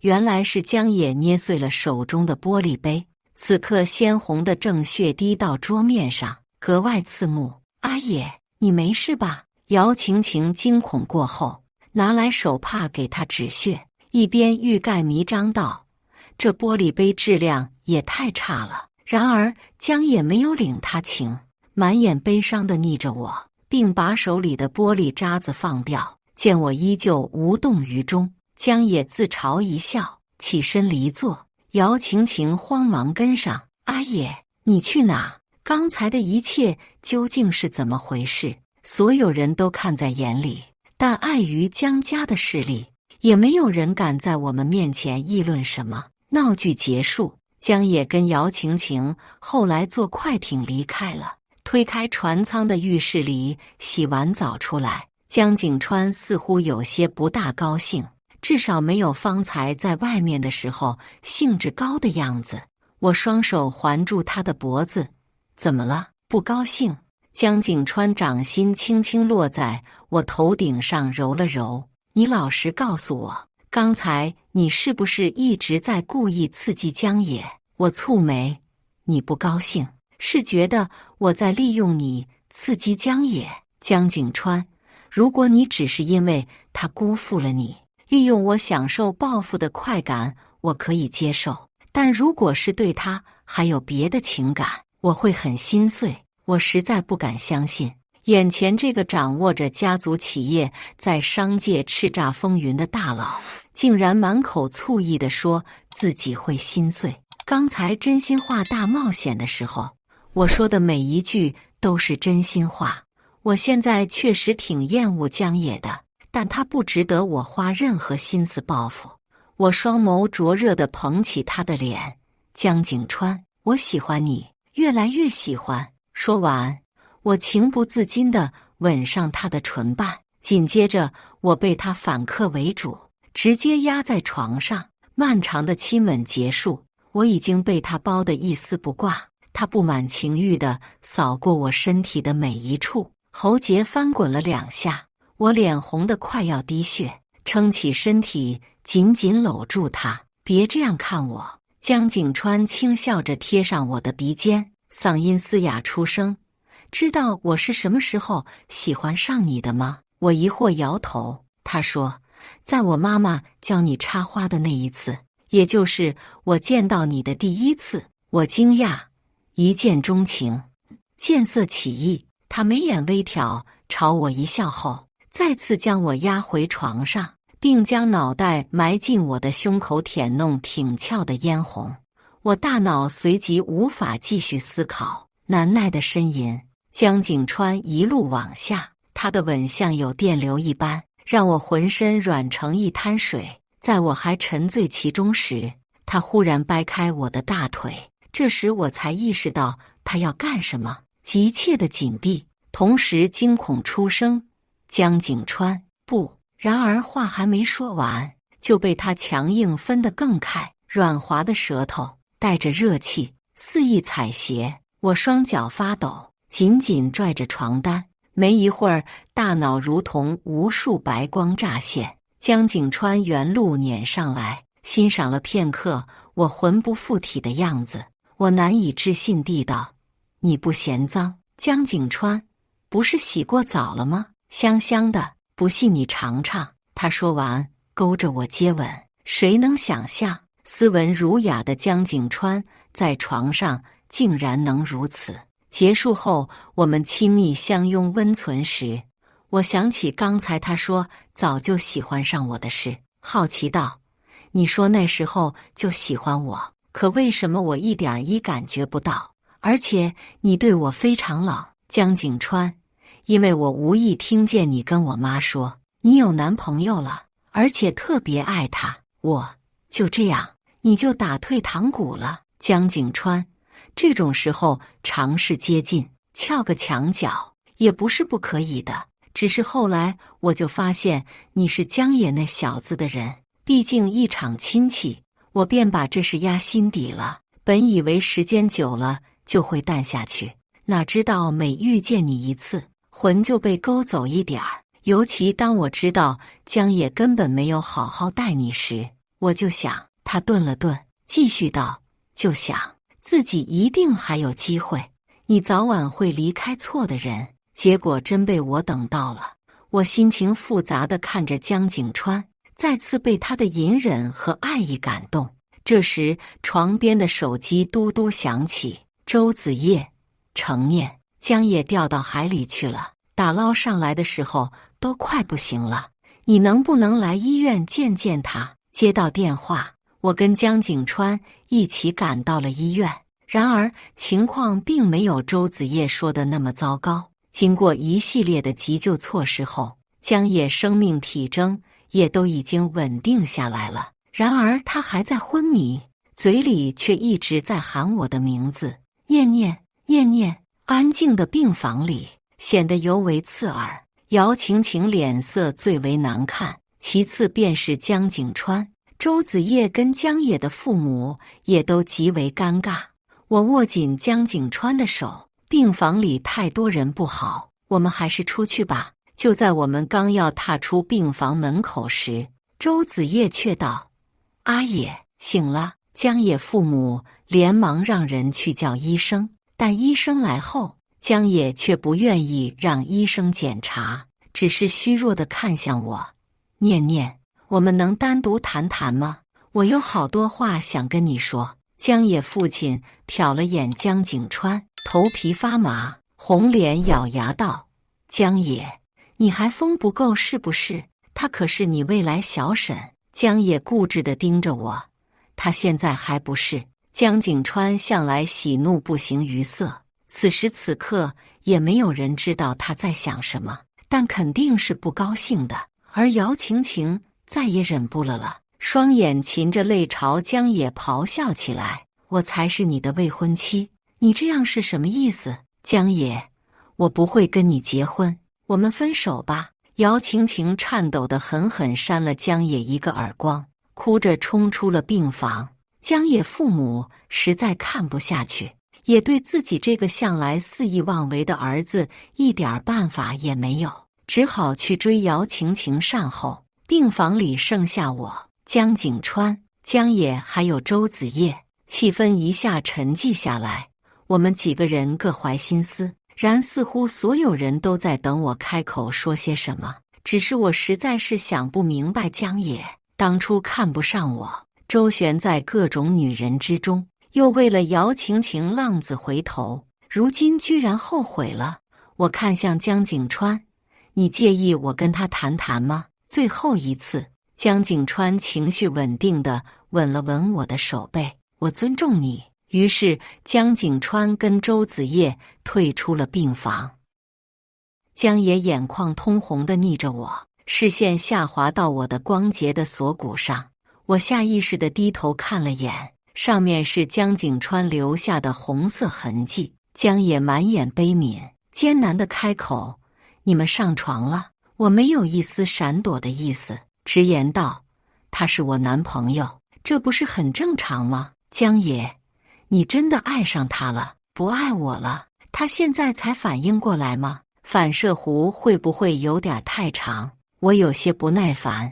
江野，我们其实也没有可说的了，上次在学校也都说得很明白，你不要再发疯了。江景川你惹不起，他现在居然还没生气，已经是奇迹了。江野双眼瞬间布满红丝，泪水滑下他毫无血色的脸上，看着我绝望道：“对不起程念，以前你那么爱我，我却把你弄丢了，真的不能再给我一个机会吗？我发誓我也可以娶你，而且江景川能给你的，我也能给你了。”在我的印象中，江野作为家中独子，肆意傲慢，目中无人，集万宠于一身。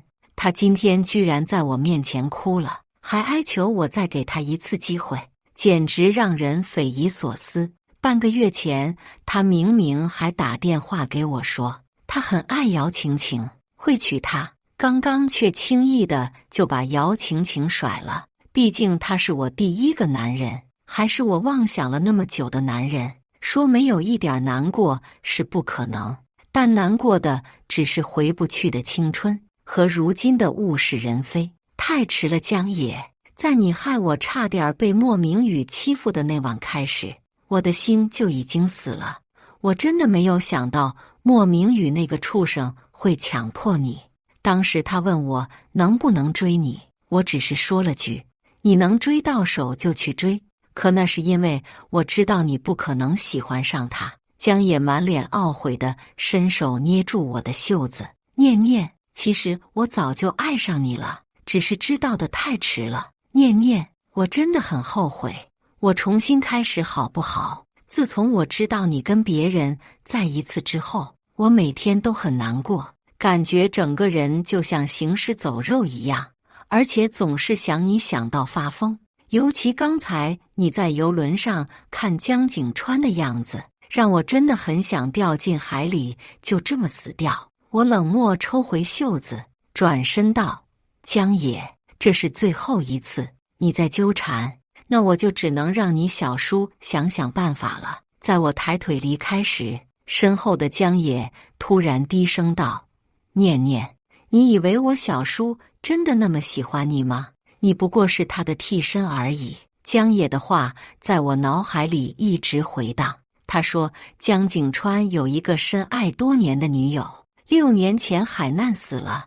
我虽然长得给那个女孩不是很像，但是气质各方面却很相似。当时我没有理会江野的话就走了，觉得他一定是在挑拨离间。可此刻冷静下来，整个人却像站在悬崖边，摇摇欲坠。如果这是真的呢？光这么一想，我就有种万箭穿心的刺痛。车里我抱紧江景川，往他怀里钻了钻，他察觉得到我的异样，询问道：“一位江野吗？”我摇了摇头，我已经跟他讲得清清楚楚了，他应该不会再纠缠我。江景川，那就好。我好奇道：“今晚他这样，你是不是还挺生气的？我还以为你会……”江景川会跟他干一架，会用长辈的身份，江氏掌权人的身份压他。我点头，他轻笑道：“看他那个样子，我今晚才是大赢家不是？而且没什么值得动怒的，他除了自己发疯，什么都改变不了。另外，我也想看看你是如何甩掉他，坚定地选择我。不过，如果今晚之后他敢再造次，我一定饶不了他。”我调侃道：“那就是说，其实你今晚还挺爽的。”江景川听到耳里却变了味，捏着我的下颚，暧昧道：“爽？你呢？今晚我让你爽到了吗？”那些荒唐的画面浮现在我脑海里，一瞬间我满脸绯红，拍开他的手：“衣冠楚楚的江先生，这才是你的真面目吧？”江景川，喜欢吗？我笑着避开话题，恰好抛砖引玉问道：“你以前谈恋爱也是这样的吗？”江景川四口道：“我没谈过几个。”我不是问你谈过几个，我是问你也是现在这个样子吗？其实追问完，我已经有些后悔了。恋人之间谈起前任这个话题，其实还挺避讳的。这种问题该怎么回答？好比如果江景川问我跟江野的细节，我也不可能说。果然，江景川目光就暗淡了下去，语气也变得严肃了些。你真的想知道吗？不过都是过去的事，我觉得还是不要问比较好。你觉得呢？我沉默着看了看他，又一笑了之。我就随口问问，确实也是不要谈这种话题好些。我闭上眼睛，故意打了个哈欠，好困，我睡会儿，到了叫我。好。江景川吻了吻我头顶的发丝，没有再说话。然而我身体确实很疲惫，心里却一片混乱，无法入眠。或许我不该就因为江野的几句话就怀疑江景川，毕竟他的话也没有什么事实根据。就仅凭我跟江景川死去的前任有些地方像，就认为自己是个替身而已吗？江野他那是求而不得，胡说八道。第二天我也没再继续自寻烦恼，可江野又发了个好友申请过来，我这里有我小叔跟那个女孩的照片，可以证明我并没有说谎。他为了拆散我跟江景川，还真是无所不用其极，居然连照片都找来了。我说服自己，没有理他。几天后，我跟江景川一起去逛超市，我拿着购物单选购，江景川不仅没有嫌麻烦，还耐心地跟我一起挑选。这就是平时用的沐浴露吗？怎么了？他搂过我的腰，往我脖子的皮肤嗅了一口，香香甜甜的，我很喜欢。这个牌子可以多囤一些。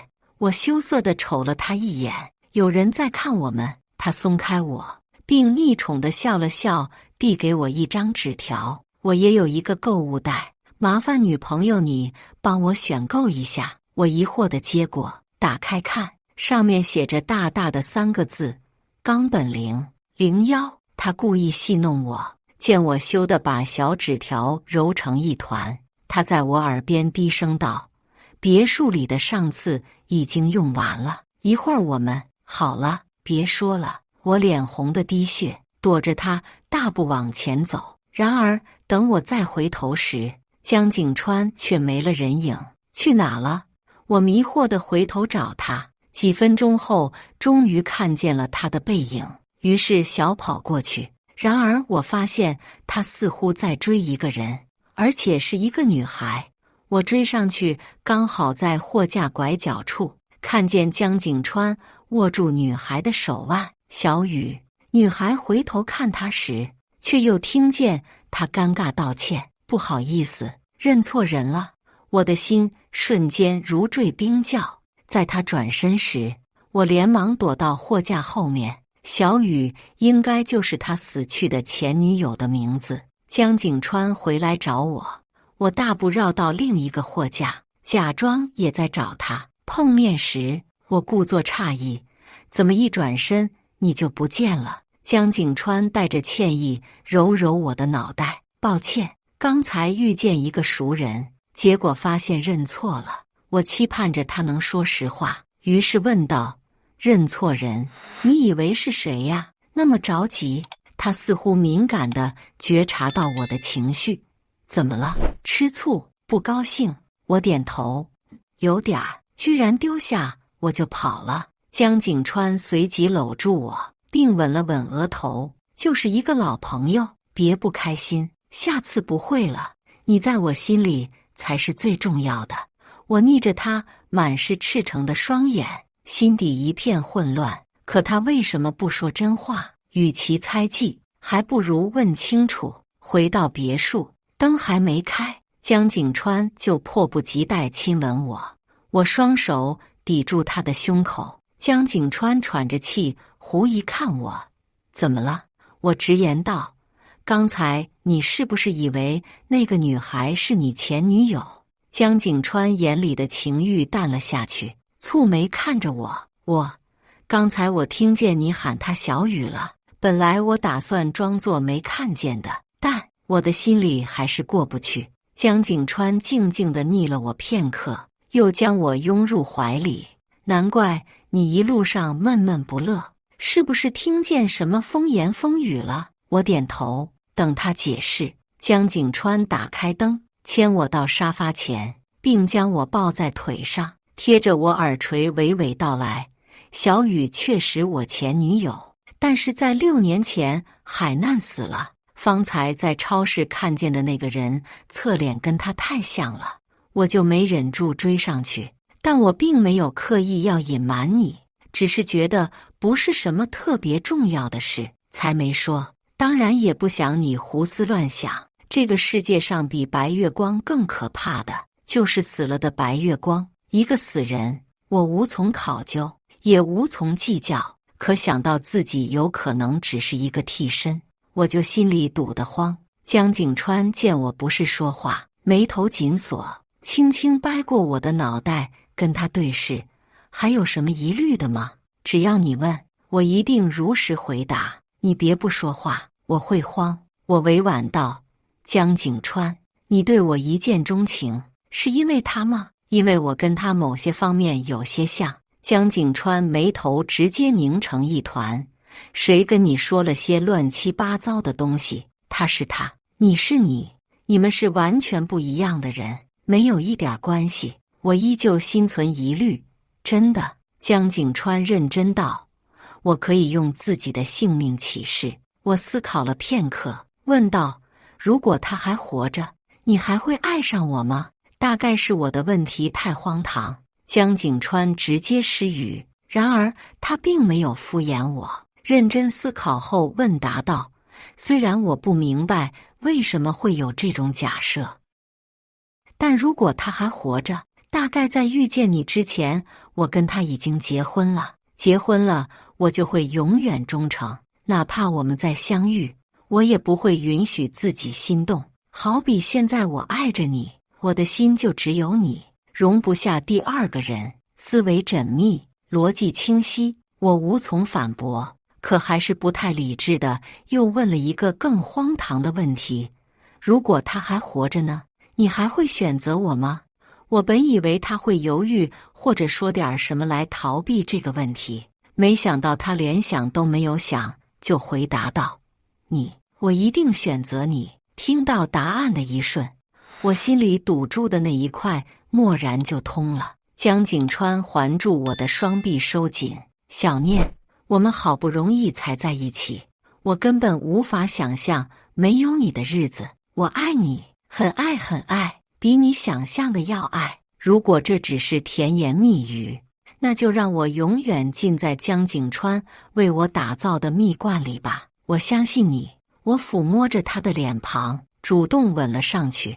然而我完全没想到自己竟然会一语成谶。小雨真的没死。那天我刚从图书馆回宿舍，被江野堵在门口。念念，小雨回来了，你主动离开我小叔，回来我的身边吧，只有我才是最爱你的。江野把手机递给我，照片里江景川将一个女孩抱在怀里，女孩很清瘦，而且白得发光。我的心灵然一缩，可理智告诉我，仅凭一张照片并不能说明什么，除非江景川亲口承认，或者跟我提分手。我把手机塞回江野手中，冷冷道：江野，你这样一而再再而三的挑拨离间的行为真的很幼稚，也很卑鄙。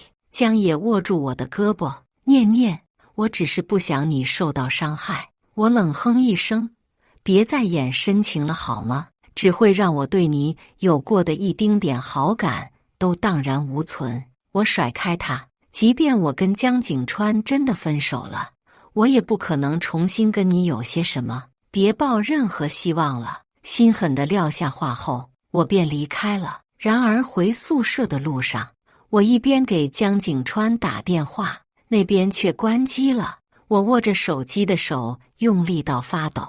难道我真的只是一个替身？江景川，难道你信誓旦旦说的所有都只是谎言而已？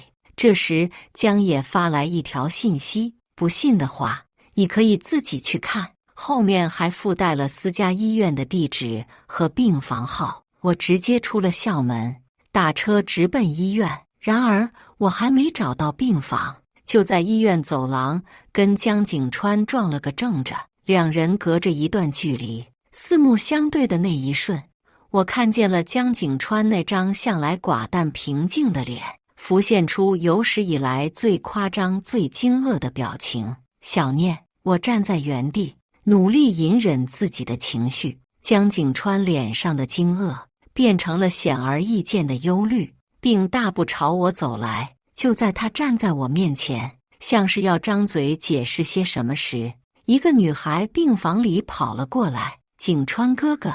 他回头的一瞬间，女孩直接搂住他的腰，冲他明媚的笑。景川哥哥，我想下去走走，你陪我好不好？江景川一把推开女孩，跨过来想牵我的手，但被我厌恶地躲开。他的手僵在半空，而后霸道地掐过我的腰，将我箍在怀里。我可以解释清楚。我捏紧手心，情绪复杂地逆着他。小雨脸色瞬间发白。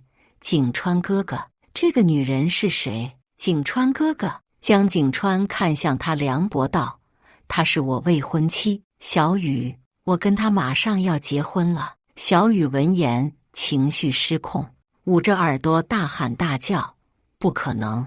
景川哥哥，你说过永远爱小雨的，你怎么能这样对我？医护人员赶来，连忙将小雨强制性地关回房里去。原来5年前那场海难，小雨没有死去，还被人贩子贩卖到了东南亚，受尽了折磨。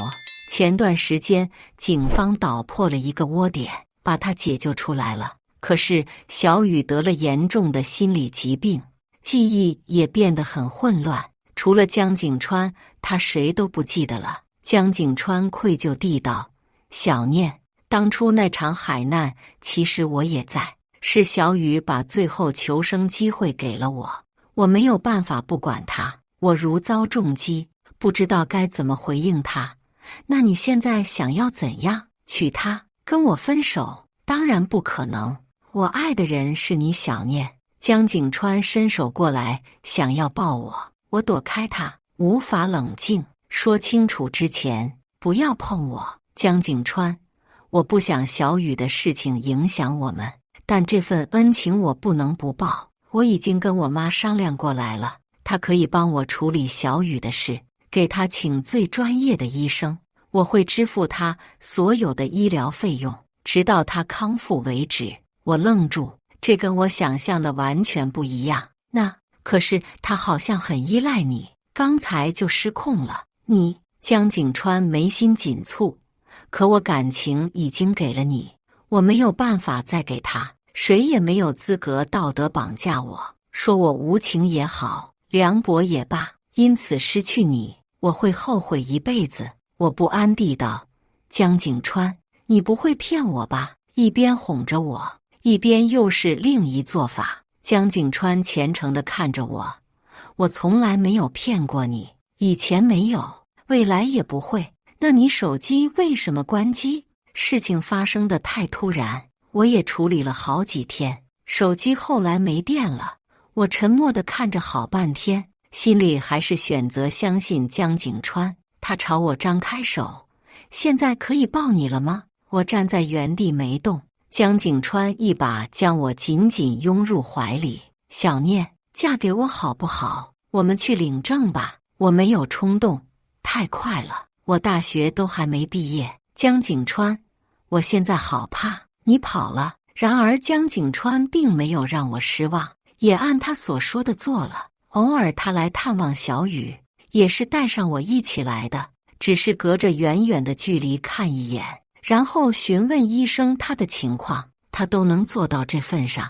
我决定大度一点儿，其实你可以跟他聊几句，我没有那么小气。江景川，我还是不要再接触他的好，让他忘了我，对他来说才是最好的。原来爱你的人是会在任何时候都给足你安全感。半年过去，小雨的情况已经好转许多，听医生说他已经可以像正常人一样生活自理。某一天，江景川策划了一场求婚，我当时整个人像做梦一样，在所有人的祝福还有见证下朝他点头。江景川将一颗鸽子蛋套进了我的无名指上。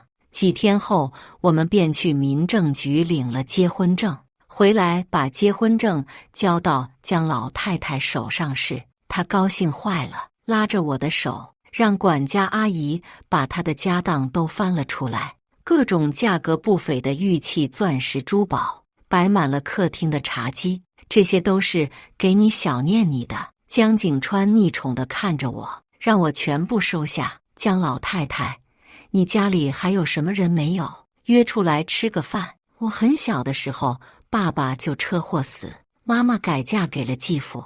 自从在江野的帮助下来了京市之后，我就再也没有跟他们联系过，江野就成了我唯一的依靠。这也是为什么当时江野完全不把我当一回事，我也还是把他当成是唯一的亲人和依靠。当然，这辈子也不可能再跟他们有联系。江景川看出了我的不安，替我解围道：小念跟他们都断了联系，他自己可以决定一切。江老太太安慰我道：没关系的，小念，从现在开始我们就是你的家人，以后我既是你的婆婆，也是你的娘家人。说完，他递给我一张银行卡，这里面是你的嫁妆，你想买什么就去买。自从跟江景川在一起之后，发生的一切都太过不真实，总感觉梦会有醒的一天。我跟江景川的婚讯传出之后，江野又来找过我一次。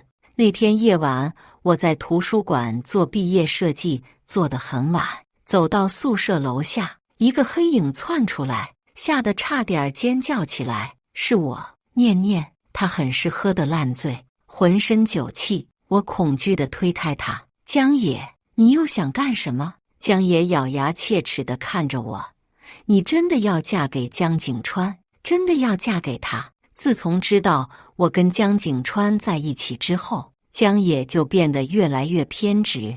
听说他跟姚晴晴分手后，就没有再找过任何女人，似乎一直都过不去这个坎。一字一句清晰地从我口中吐出：对，很快我就是你小沈了，你最好清醒一些。然江野这次没有像之前那样痛苦绝望地求我回到他身边，反而发了疯似狠狠地将拳头砸向我身后的墙体上，并对我恶言相向：程念，我对那么好，那么爱你，你为什么要那样对我？我放开你也只不过就是一时糊涂，你就搞上我小叔，你是不是太贱了？夜深人静，江野要是发起疯来，把我先奸后杀了都没有人知道，我害怕极了，于是趁机从他拦着我的胳膊下逃跑。好在他没有追上了，而是冲着我的背影大喊：程念，我一定会让你后悔的。当时我还以为他只是发酒疯，后来我才知道他真的想要毁了我。很快到了婚礼的日子，我忙着毕业的事情，江景川工作也很忙，整个婚礼都是由江老太太一手操办的，连我结婚的婚纱都是江老太太亲手设计的。我跟江景川唯一奉献的时间就是试婚纱、拍婚纱照，还有选婚戒。然而江家是京市里的大家族，江景川是江家的掌权人，婚礼就没有低调一说。起初我得知江老太太要大搞婚礼时，我是抗拒的，但我再三犹豫，还是没有把自己的想法说出了，主要是不想扫老太太的兴。在我们领证之后，每次见她，她都满脸喜庆，一个劲地跟我说，很久都没有这么让我高兴的事情了。小念，这个婚礼一定要大办特办，我要让全京城的人都知道，你是我们景川的妻子。但江景川真的很细心，还是看出了我的心思。那天我无意中听到他跟江老太太的对话，妈，要不婚礼还是从简吧，小念可能不太适应。其实我也看出来了，可是景川啊，妈妈跟你一样都很喜欢小念，很想把她保护好，但江家始终是大家族，她嫁给你就意味着将来要做这个家族的女主人，她得见见大场面。江老太太语重心长道，妈妈年纪也大了，早晚会离开你们，而你要管理江家那么大的生意，哪怕你想处处护着她，也总会有疏忽的地方。相信妈妈，小念是妈看中的儿媳，我有信心，她一定可以做得很好的。江景川听后便也没有再说什么，而我当然也明白了江老太太的良苦用心。况且原本我就知道嫁给江景川，嫁入豪门不是什么轻松的事情，但这也让我倍感压力，对婚礼也更加紧张。于是在婚礼的前3天，我为了熟悉整个流程，花了很多的心思，誓词更是背了又背，生怕自己出错。婚宴的前1天，我更是焦虑得无法入眠。后来江景川给我打电话，我怕他发现我还没睡，于是故意没有接电话。等他不再打过来时，我担心第2天出现黑眼圈，于是吞了好几颗褪黑素，昏昏沉沉的入睡。灰姑娘嫁给王子后，原来并不是简单的就过上幸福的生活了，而是一个艰难的阶级跨越。婚礼当天，天未亮，化妆师、造型师就都来了，我都还在昏睡，佣人怕误了时辰，才怯生生把我叫醒。婚礼现场极尽奢华，整个上流圈子的人都来了，此外还邀请了不少媒体。我穿着价值100万的婚纱，带着价值1000万的珠宝，缓缓步入婚礼现场，全场瞩目。这确实如江老太太所言，是我见过最大的世面，不能容出一点差池。我手心冒汗，站在我身边的是清大校长江景川，邀请了他做我主婚人，代替父亲的位置，陪我走到新郎身边。悠扬的音乐在会场响起，追光灯下，我昂首挺胸，不敢往四周看一眼，双眸紧紧地注视着前方等着我的江景川。一步一步，我走得小心翼翼，心情却并不那么踏实，更多的是忐忑，生怕犯错，成为所有人的笑柄，成为江景川的污点。等一下，我才是成年的老子，他结婚主婚人应该是我。那个熟悉又让人毛骨悚然的声音突兀地穿透扬声器，在整个婚礼会场回荡。我心脏几乎在那一刻骤停了一般，大脑更是一片空白。杨世健拿着话筒冲上 T 台，他身穿廉价的西装，脚踩肮脏的皮鞋，油光锃亮的大背头让他那张布满褶皱的脸显得更加猥琐。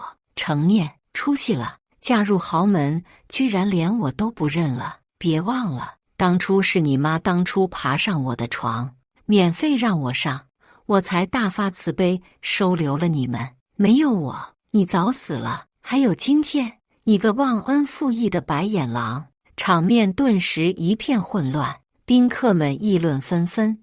我站在那如同跳梁小丑。江景川几乎是在杨世健出现的第一时间就来到我身边，将我护在身后。江老太太喊来警卫，几个警卫立刻包围杨世健，将他拖下去，场面十分难看。然而事情并没有结束，大屏幕突然一个放着我大头像的视频，里面传来各种匿名声音。程念出生于临安县，母亲叫程以梅，是镇上有名的妓女，几乎一个镇的男人都是程以梅的客人吧。谁知道哪个才是那孩子的父亲？程念勾引同学，勾引学校老师，跟他妈一样，骨子里都是骚货，都是妓女。有一次，程念差点被自己的亲妈打死，听说是因为他居然勾引自己的继父。我目光掠过台下一直盯着我的江野，是他干的，他好狠，把他关掉，关掉！江景川双眼猩红地怒吼起来。我丢尽了江景川的脸，丢尽了江老太太的脸。对不起，江景川！我甩开了他紧握着我的手，逃离了现场。在马路边，江景川追上了我，并将我带到了车里。他紧紧地抱住我，小念，我相信你，那些都不是真的。我眼泪大滴大滴地落在他的手背上，浑身都在颤抖。可江景川，有些事情是真的。我妈妈就是妓女，而我就是她不知道跟那个客人生下来的野种。我妈妈后来不想干了，就带着嫁给了杨世健。15岁那年，杨世健就对我起了歪心思，虽然没有完全得逞，但也做了些很恶心的事。我很脏，我真的很脏。当初江也嫌弃我，也是因为我脏吧？对不起，江景川，是我欺骗了你。对不起，对不起，是我太贪心了，以为我能告别过去的一切，重新生活，原来是不行的。我生于淤泥，永远都洗不干净。然而江景川抱着我的双臂更紧了。不是你的错，小念，你没有做错任何事，在我眼里你永远是最真挚最纯洁的。错的是我，是我没有保护好你，才会在今天发生这样的事。他居然在怪自己。江景川，他什么要对我那么好？我根本不值得。那么好的江景川应该值得更好的女孩，而我跟他根本就不是一个世界的人。江景川，我们离婚吧。他红眼看着我，不离，不论发生什么事，你都是我老婆。我泪流满面地恳求他，我不能成为你人生的污点，求求你了，我们离婚吧。江景川却始终不同意，并咬牙道，你相信我，我一定会让今天泼你脏水的人都付出10倍的代价。回到别墅，江景川一直对我寸步不离，就连我要进浴室洗澡，他都不放心。小念，我帮你洗好不？我不会做傻事的，你放心。如果我那么脆弱的话，早就得抑郁症，或者活不到今天了。我们不是一起做过婚检了吗？我心里健康得很。江景川还想说些什么时，我随即对他哀求道，我想一个人静静可以吗？求求你了。他只好答应，拉着我吻了又吻，但是不能太久，我真的没有办法不担心你。我朝他扯出一抹笑。好，我拿着衣服进了浴室，开始处理自己凌乱的头发和妆容。此时，外面的江景川的手机铃声又响个不停。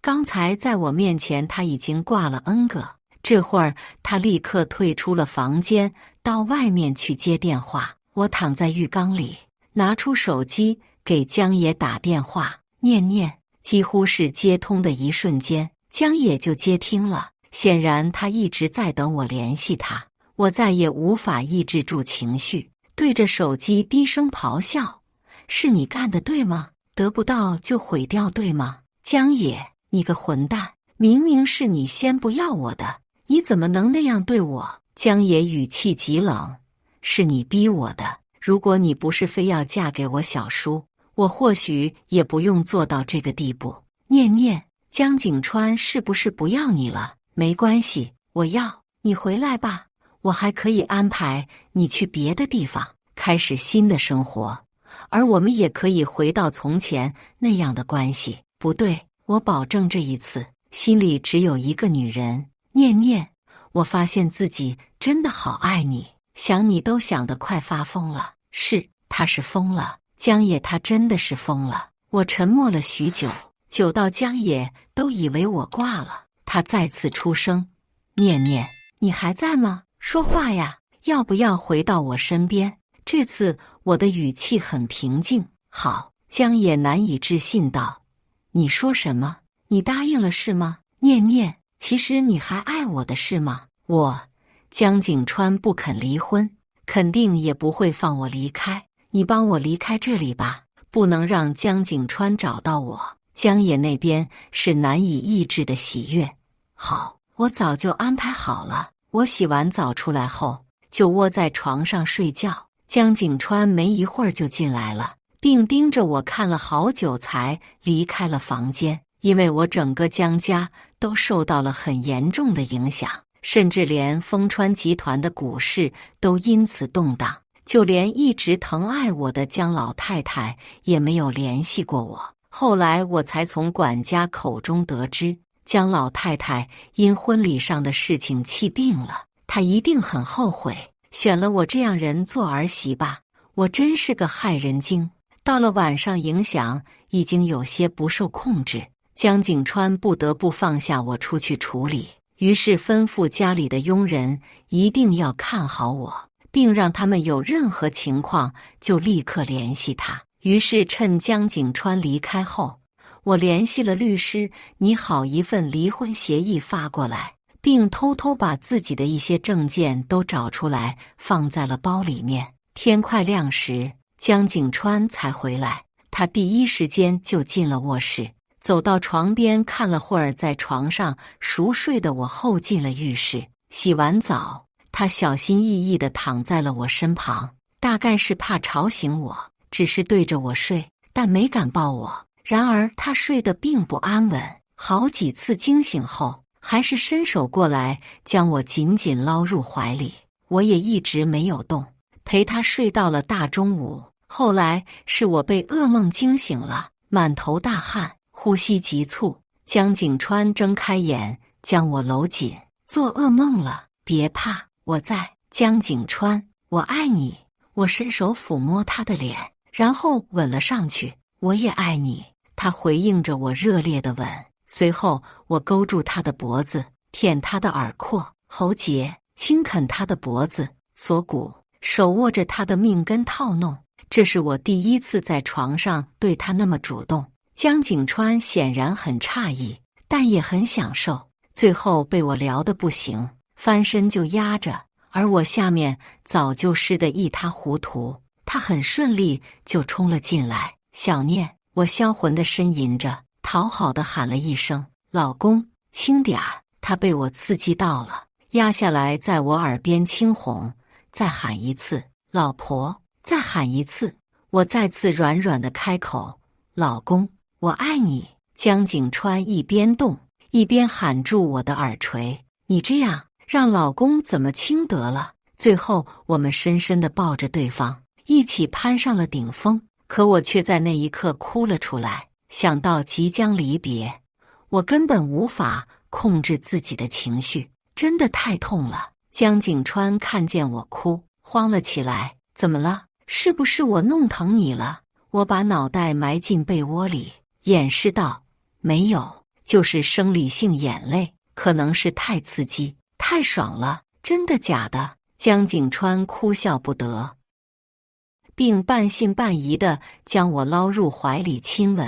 今天怎么那么主动？你这样我有点害怕。害怕什么？我就是很愧疚，给你跟妈惹了这么大的麻烦。我扯开话题道，妈是不是生病了？我想去看她，但是不敢。她现在一定很讨厌我，很不想见我吧？江景川收紧我腰上的大手，吻我眼角的泪痕。别想多，他是被气得不轻，但不是因为你，而是往你身上泼脏水的人。其实我已经猜到那是江景川安慰我而已，因为当天晚上我就收到江老太太打来的电话，她说了很多，跟我聊了将近1半小时的电话，主要内容就是她很喜欢我，曾经希望我跟江景川能幸福到白头。可江景川身上肩负的是一整个家族的兴衰，哪怕婚礼上的那些大多都是造谣，可已经一发不可收拾了。哪怕江景川再强势，未来我要想在这个家族里挺起腰杆，几乎是不可能。归根结底一句话，希望我可以主动离开江景川，他可以给我一笔钱，足够我殷实生活一辈子。我听完没有犹豫，便答应了他。江老夫人，谢谢你，你对我的恩惠，我一辈子都不会忘的。江老太太，对不起，小念。然而，我并没有要江老太太的钱，签下离婚协议，留给江景川一份信，还有定时在网上发了一条微博后，我上了江野的私人飞机。他承念。我本人承念已与江景川解除夫妻关系，是我为了嫁入豪门，隐瞒了身份，欺骗了他们。在此，我向江景川和江老太太致于最诚挚的道歉。江爷已经盘算好了一切，欧洲小城市富人区的小别墅，金屋藏娇的绝佳好地方，黄金地段服装工作室，可以让我实现自我价值的同时还能打发时间。他手里捧着酒杯，双脚肆意地落在沙发前，得意地看着我。念念，喜欢我为你准备的一切吗？在这里，你可以重新开始，再也不会有人打扰你。我很快也会过来这边开发新项目，到时候也能经常陪着你。念念，我们找个时间就在这边注册结婚吧。然后再生个孩子，我会爱你一辈子的。我看着眼前的江野，依旧不敢相信，这个就是我爱了3年的男人，自私偏执，卑鄙无耻，毫无底线。如果杀人不犯法，我恨不得现在就一刀把他刺死。从上飞机到现在3天里，我没有让他碰我一下。江野已经有些迫不及待了，他一口灌掉杯里的酒，不顾我的挣扎，强势地将我抱在腿上。江野，我来例假了。他闻言看了眼手机屏幕，他应该还记得我的日子，随即一脸扫兴，只好捏着我的脸，逼迫我跟他接吻。最后实在心痒难耐，无耻地道：念念，帮我口一下好不好？我真的好想你。光听见我胃里就直犯恶心，十分抗拒的狠狠推开了他。别再强迫我了，江野。江野脸上的欲念散去些许，我就问问，你不愿意就算了，我不会逼迫你的。他将我来回怀里，甚至有些委屈地看着我。念念，别对我那么凶，以后我什么都听你的，疼疼我好不好？我没回应他，冷漠道：我累了，想睡觉，别折腾我行吗？他吻了吻我的额头，满眼深情。好，我抱你上去。放下我后，江野想爬上床，但是被我一脚蹬开。你睡旁边那个房间。江野蹙眉。念念，我保证就抱着你睡，不碰你，我就不要。你给我一点时间缓缓行不行？我态度坚决。我人都被你带到这里了，你要的还不是早晚的事。他无奈地叹了口气，再次对我妥协。好，那你好好休息，有什么事叫我。在他准备出去时，我想起什么喊住了他。江野，他以为我后悔了，要留下他，眉眼微挑看向我。怎么了？我犹豫开口。你能不能告诉我现在国内的情况？他目光随即暗淡下去，讽刺道：你是想问江景川的情况是吗？我点头。江野不悦，你还想着他？你要是不告诉我，我就会一直惦记着。如果你希望我尽快放下国内的一切，你就告诉我，让我死心。江野，江景川不过江家所有人的反对，正在发了疯的四处找你。不过我不会让他找到你的，你根本不用担心他。他是江家掌权人，向来冷静理智，他很快就能接受失去你得现实，找一个豪门贵女结婚生子。对不起，江景川，我无法想象他到底会有多恨我，但是我希望我得离开，会让他拥有更好更完美的人生。江野继续道：另外，你继父杨世建已经被江景川送进了监狱，他犯了不少事，至少判个20年。他说到这里，目光闪过一丝愧疚。对不起，念念，我不想伤害你，但我真的没有办法眼睁睁看着你嫁给我小叔，否则这将成为我一辈子的噩梦和阴影。我逆着他，讥诮道：你想听我对你说什么？没关系，我理解的。江野捏紧手心，会过去的，我会用一生补偿你。国内的事情还没有完全处理好，江野留了2天就回了国内，但这边留了人监视我，我必须趁这个时间想办法逃走。因为我不仅没有来例假，我还怀孕了。其实在婚礼前我就发现了，本来是想在婚礼那天给江景川一个惊喜的。如果江野发现我怀了江景川的孩子，他一定会逼迫我打掉。况且就算没有怀孕，我也不可能跟江野在一起。这些天我不过是利用他逃离而已。然而一切比我想象的顺利，不等江野再过来，我已经卷了他的钱逃走了。第2年冬天，我在国内南方小镇生下了女儿江念希。月子中心里，护士把孩子抱到我手上：程小姐，快出院子了。孩子也长开了许多，像个洋娃娃一样，真是好漂亮。我看向怀里的小宝，她确实很漂亮，因为很像江景川。离开江景川的这些日子，我没有一天不再想他，但为了肚子里的孩子，我每天都努力的生活，做一切能让自己高兴起来的事情。怀着对他的思念，终于孩子健康出生了。我轻轻握着他团团的小手，此刻心里缺失的那些都被填得满满的。此生我唯一所愿就是能够守着他，陪伴他。出月子以后，我抱着孩子回到了我们的家。去年我又从国外逃回了国内，独自来到这里做旅游小镇。这里治安和民俗风情都很好，于是我买下了一处带院子的小平房，并开了家服装小店，决定在这里扎根。邻居都是非常好的人，这1年我都过着平静的生活，但我还是会忍不住去网上搜索关于江景川的消息，只是得到的基本都是跟丰川集团、跟江氏家族的，极少有关江景川的。他几乎不在媒体面前露脸了。去年我发布那条微博之后，连续好几天舆论都压在了我的身上，但不论是江氏还是丰川集团都没有回应此事，而且很快关于那事的所有相关内容都被撤了下来。在江念希4岁那年，网络上一则新闻彻底把我怔住：景浩丰川集团总裁江景川发生车祸，车连人翻入大海。我握着手机的双手一边颤抖，一边刷相关的新闻。这只是一则不真实的报道，然而并没有如我所期盼的那样。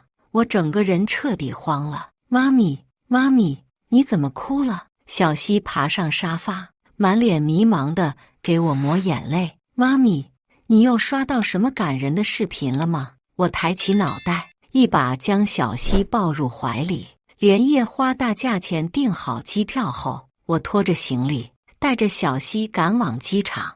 我怕自己的情绪吓着小溪，于是努力克制自己。宝贝，妈妈需要去外地参加一个设计比赛，刚好抢到了廉价机票，我们现在就出发。4岁的小溪满脸兴奋，稚气地道：哇，太好了！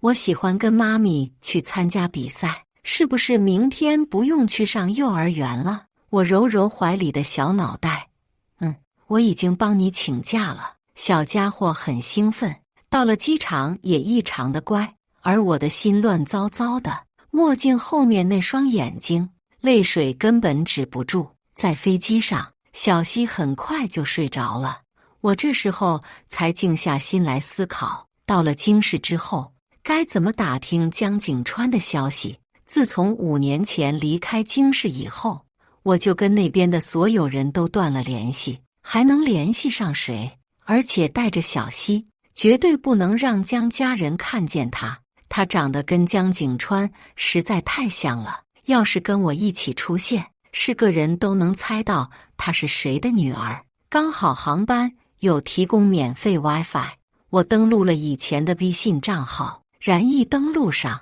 账号上进来99加条信息。让我吃惊的是，其中100多条信息都是江景川发来的，最后一条发送的时间还是3天前凌晨2点钟。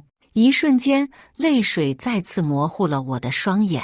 小念，生日快乐！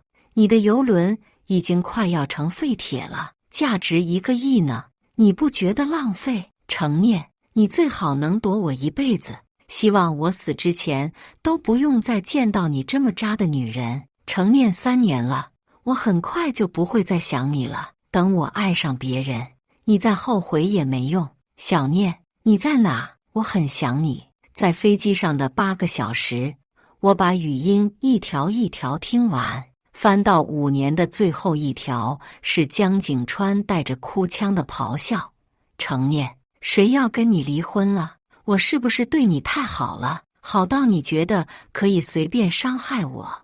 你给我回来，听见了吗？否则我捅破天也要找到你。此时我泪也流干了。江景川，对不起。凌晨6点，飞机终于落地京市，小溪还在熟睡。我一手抱着30多斤的他，一手拖着笨重的行李在机场奔走，十分艰难。后来真的实在抱不动了，只要把他叫醒。幸好他非常乖，没有哭闹，还帮我一起推行李。这么乖巧又情绪稳定的江念希，真的是完美遗传了江景川的性格。想到这里，我心中的晦涩就更浓了。8点钟，我们终于抵达酒店。小溪倒头又睡着了。我思考了好久，决定联系江家老宅的管家阿姨，希望她还在江老太太身边工作。语音电话拨过去，第1次没有人接，在第3次的时候才接通。是管家阿姨吗？那边随即响起一个熟悉的声音：程念，是你吗？阿姨，是我。我情绪再次崩溃，说话时已经带上了哭腔。阿姨，我看到江景川车祸的新闻，他怎么样了？求求你告诉他怎么样了。管家，少爷，他没事，你别担心。我，真的吗？可新闻上说他连人带车掉海里了，生死未卜。管家，当时确实情况吓人，但少爷身体素质和水性都很好，救上来的时候虽然昏迷了，但经过抢救后已经没有生命危险了。医生说大概这2天他就能醒过来。那他的伤严重吗？管家，听太太说没有什么外伤，就是肺部有些感染，好好休养就能治愈的。太好了，没事就好，没事就好。我紧绷的神经这才终于松了下来。管家沉默了片刻后道：你现在在哪？你回京市了吗？我，管家阿姨，能不能不要把我给你打过电话的事告诉任何人，包括老太太？”管家叹了口气道：“少爷已经订婚了，这些年他真的很不容易才走出来。你应该明白我的意思吧？他订婚了，跟谁？可这不也是必然的吗？都5年了，谁会一直在原地等呀？”虽然江景川给我留言了很多信息，其实大部分都是头2年发过来的，后面这几年他越发越少。3天前那条信息，再往前就是1年前的了。他终究爱上了别人。我稳定情绪后道：“阿姨，我能看他一眼吗？保证不会打扰他，求求你了。”管家阿姨她显然是有所顾虑的，但最后她还是答应了，并告诉了我江景川所在的私家医院。她叮嘱道：“这2天你就别去了，太太跟未来的少奶奶都在那守着少爷，去了也见不着，还有可能被发现。等我看看什么时候有机会，我再发信息给你。”在等待消息的这几天，我只能带着小溪四处游玩。小溪还太小，带她出游很麻烦，所以我几乎没有带她怎么出国远门。这一次来了那么远的地方，尤其北方跟南方有太多的不一样，小家伙好奇又兴奋。京市虽然很大，但我其实挺害怕遇见认识的人的，所以只要一出酒店，我就会戴上口罩帽子。然而没想到还是遇到了熟人，并且对方一眼就把我认出来了。“程念，你认错人了。”我正要走时，被女儿出卖了。“妈妈，他没有人认错人，你就是程念啊！别走，程念！”周子夜追上来，看向江念希：“这孩子长得好像江景川啊，不会是？”我连忙抱起小溪：“你别胡说，不是他的。”周子夜错愕一笑：“你放心，我不会把你回京市的事告诉任何人的。”“那谢谢。”我正要走，周子夜拦住我：“难得见面，我们坐下聊聊吧。”“聊什么？有什么可聊的？”“程念，你知道江野坐牢了吗？”我愣住看他，最终还是跟他找了个地方坐下。原来江野在4年前就因为一个商业罪案进了大牢，而亲手送他进去的人正是江景川。周子夜一脸唏嘘道：“江景川知道了5年前婚礼上搞事情的人是江野，也知道了江野安排了你出国的事，可江野就是死活不肯说出你的去向。于是江景川跟江野彻底闹翻了。后来的1年多，江野一直被江景川处处打压针对，而他为了跟江景川斗，不惜剑走偏锋，游走在法律的边缘，最后还是被江景川亲手送进了大牢。关于江野的下场，我一点儿也不同情。我冷冷地回了周子夜一句：“他活该，今日的一切都是他的报应。”周子夜，看来你真的很恨他。我反问道：“我不该恨他吗？”周子夜叹了口气道：“今天刚好是江野出狱的日子，一会儿我就去接他，你要不要？”“不要。”我坚定且满脸厌恶道：“这辈子我都不想再见到他，麻烦你信守承诺，不要把见过我的事告诉任何人。”周子夜点了点脑袋：“好。”他目光又落在安静地坐在一旁吃雪糕的小溪身上，他长得真的很像江景川。我这次没有继续否认：“这个也需要你保密。”周子夜，所以江野跟江景川都不知道他的存在是吗？我点头。周子夜褒贬不明地感叹了一句：“程念，你可真厉害。”我没有再跟他继续聊，抱起小溪道：“先走了。没有意外的话，我们很快就会离开京市，也不会再见面了。”告别周子夜后，我带小溪上了出租车。小溪突然问我：“妈咪，江景川是谁？我长得很像他吗？”我一时间不知道怎么回答他。因为我从来没有在他面前提过江景川的名字，而且我一直告诉他，他是试管宝宝，没有父亲，姓江，只因为我觉得江这个姓氏好听。这时，管家阿姨给我发信息，说江景川今天的状态很好，晚点会被推到院子里散步，让我可以过去。她再三叮嘱道：“程小姐，你一定要遵守承诺，不能让少爷看见你。”我连声答应。阿姨，你放心，我就远远看看他。到了医院，我终于看见了江景川。此刻我朝思暮想的他，正坐在人工湖旁，看着波光粼粼的湖面，不知道在想什么。他五官依旧精致伶俐，只是遭遇车祸后瘦了好多嘛，脸色苍白，整个人都充满了病态感，气质也变化很大。如果说以前是淡漠清冷，那此时他给人的感觉冷漠又厌世。我站在柱子后面，隔着远远的距离，心头泛起一阵阵刺痛和酸涩。小溪晃了晃我的手，奶音清脆：“妈咪，你在看那个叔叔吗？他就是那个江景川。”不知道是不是小溪的声音太大，江景川竟突然偏过脑袋朝我们的方向看来。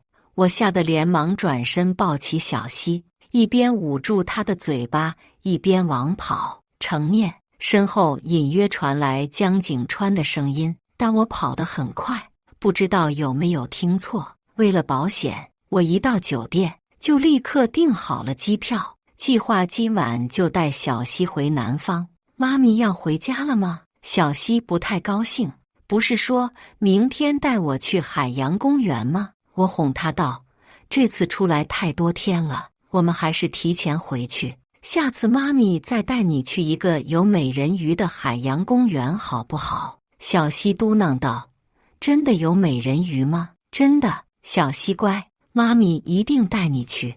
我一边说一边拿出外套给他穿，下雨了，有些凉，加件外套宝贝。小溪却往边上躲，妈咪，我好热，不要穿。哪里热？我将他抱到腿上，这才发现他整个人热得像个火炉一样，毫无疑问他发高烧了。我连忙拿来体温计测，发现39度多，不过小孩都特别容易发高烧。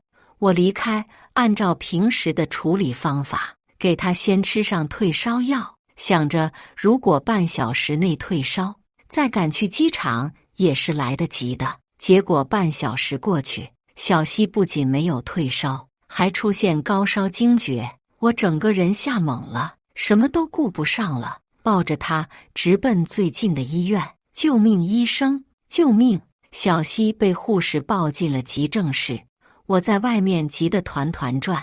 以前小溪偶尔也会生病，但都是普通的感冒发热，从来没有出现过这样的情况。一时间，我彻底失去了方寸，恐惧和愧疚将我包围，握着手机的双手不停颤抖。程念，一个黑影突然盖过来，我抬起湿润的双眸，对上江景川那双布满震惊的目光。我惊慌失措的瞬间，他目光变得冷漠，而后是浓烈的嘲讽。用不着逃，我不会缠你。江景川淡淡的一句话，如同刺刀狠狠地插入我的心脏，血肉模糊。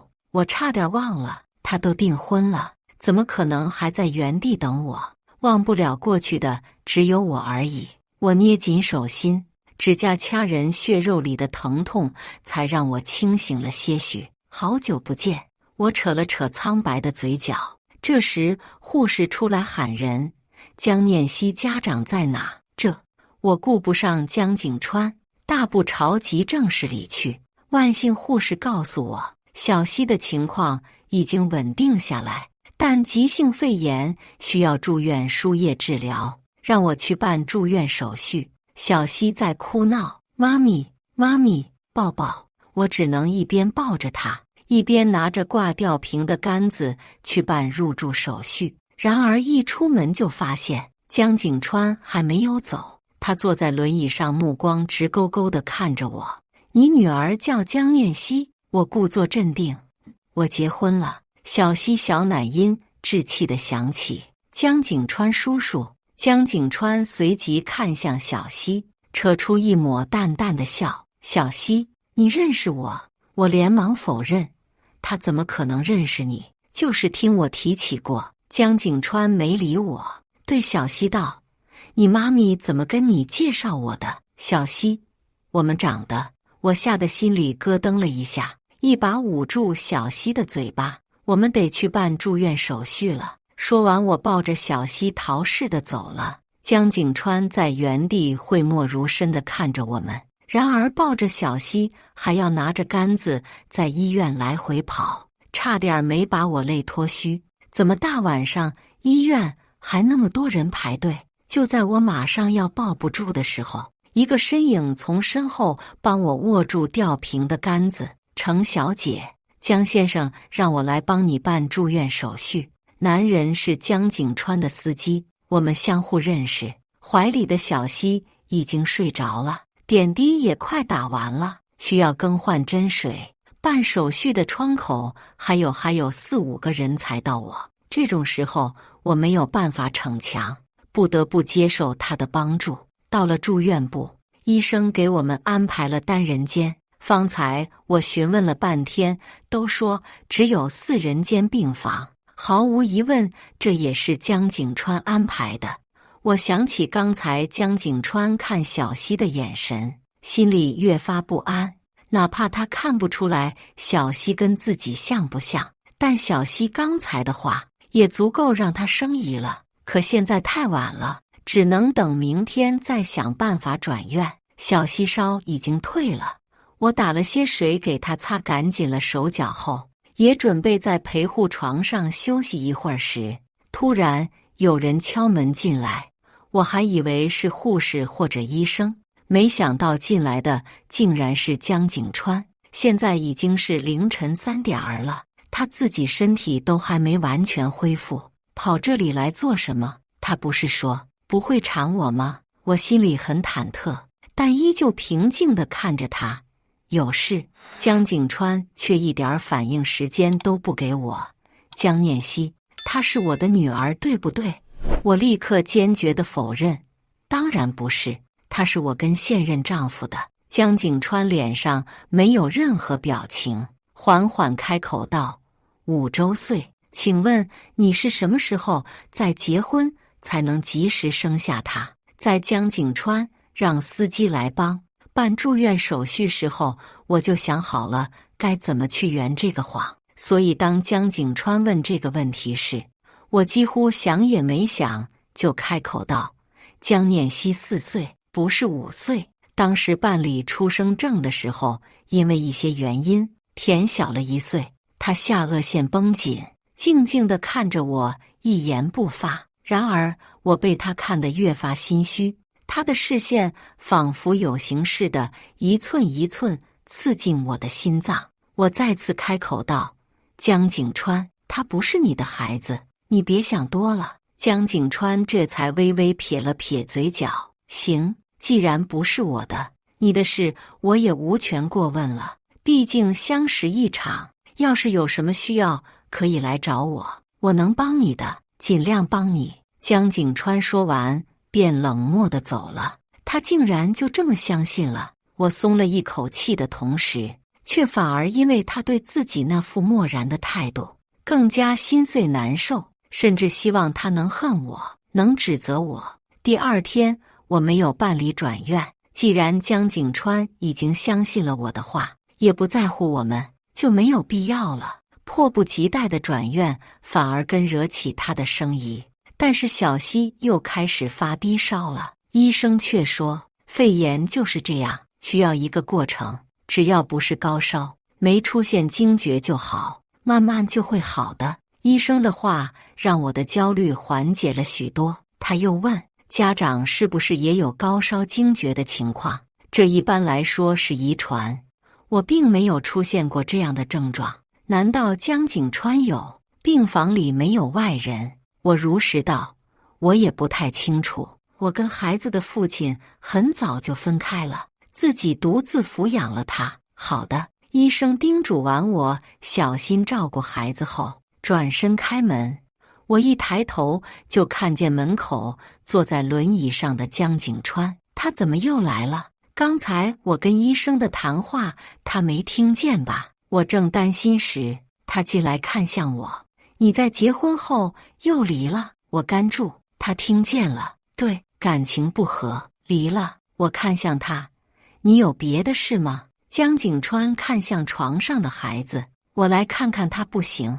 你看他做什么？我警惕起来。江景川目光掠过我，这么紧张，怎么看起来像担心我跟你抢孩子似的？我没有，你想多了，就是当年的事。我怕。江景川，怕什么？怕我恨你，报复你。我看着他没说话，他云淡风轻地道，我还应该感谢你不是，要不是你离开，江氏的名声怎么能得以保全？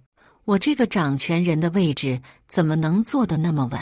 他脸上没有什么情绪，可不知道是不是错觉，我总觉得他在阴阳我。从前的江景川在我面前总是温润的谦谦君子，再重逢后，他真的不一样了。大概以前那样是因为爱，现在只是因为不爱罢了。小溪醒了，他睁开眼睛看向我，妈咪，我想喝水。我连忙抱他起来，把小保温瓶递给他。宝宝，感觉好些了吗？小溪萌萌地合上杯盖，妈咪，我没事，你别大担心。他看向一旁的江景川，小眼睁得圆圆的。江景川叔叔，不知道是父女之间特殊的感应还是什么，我真的有点佩服小家伙的记忆。江景川朝他伸手，小溪你好，我来看看你。小溪小手握住他的手指晃了晃。护士进来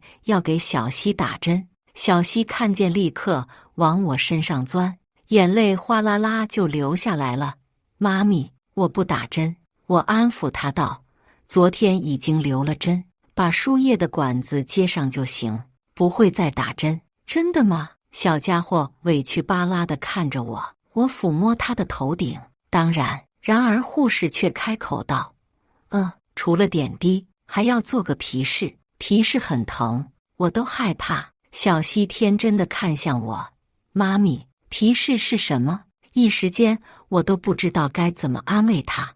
就是有一点点疼。小溪哇一声又哭了起来，妈咪，我不要皮试。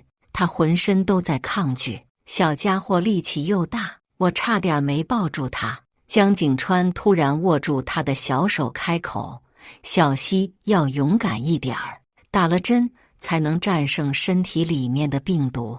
打完针叔叔请你吃好吃的，带你玩游戏机好不好？小溪被诱惑住，看向江景川，吃什么好吃的？医院哪有游戏机玩？江景川满脸温柔，轻声道，叔叔一会儿给把游戏机带过来。至于吃的，你想吃什么？小溪眼里闪着小兴奋。我想吃椰汁白兔糕。江景川看向我，那是什么？我解释道，那是南方的一种小点心。江景川对小溪轻哄道，好，叔叔让人去买，但是你一定要勇敢，不能像遇见事情就逃就躲的人那样，太懦弱了。我怀疑他在阴阳我，但是我没有证据。小溪擦了擦眼泪，看向我，妈咪。小溪一直都很勇敢。打完针，江景川真的让人买来的椰汁白兔糕，还搬来了一套儿童小游戏机。就这样，两人莫名其妙建立起了联系。为了避免小溪被江景川套话，我带他上洗手间时，连忙给他洗脑，宝贝，不能把你是试管宝宝的事告诉这个江叔叔，知道吗？小溪，为什么？因为他不喜欢没有爸爸的孩子，你要守住秘密哦。小溪，那要是他问起我爸爸是谁呢？你就说爸爸跟妈咪离婚了，其他都不说不知道。小溪，好的，妈咪。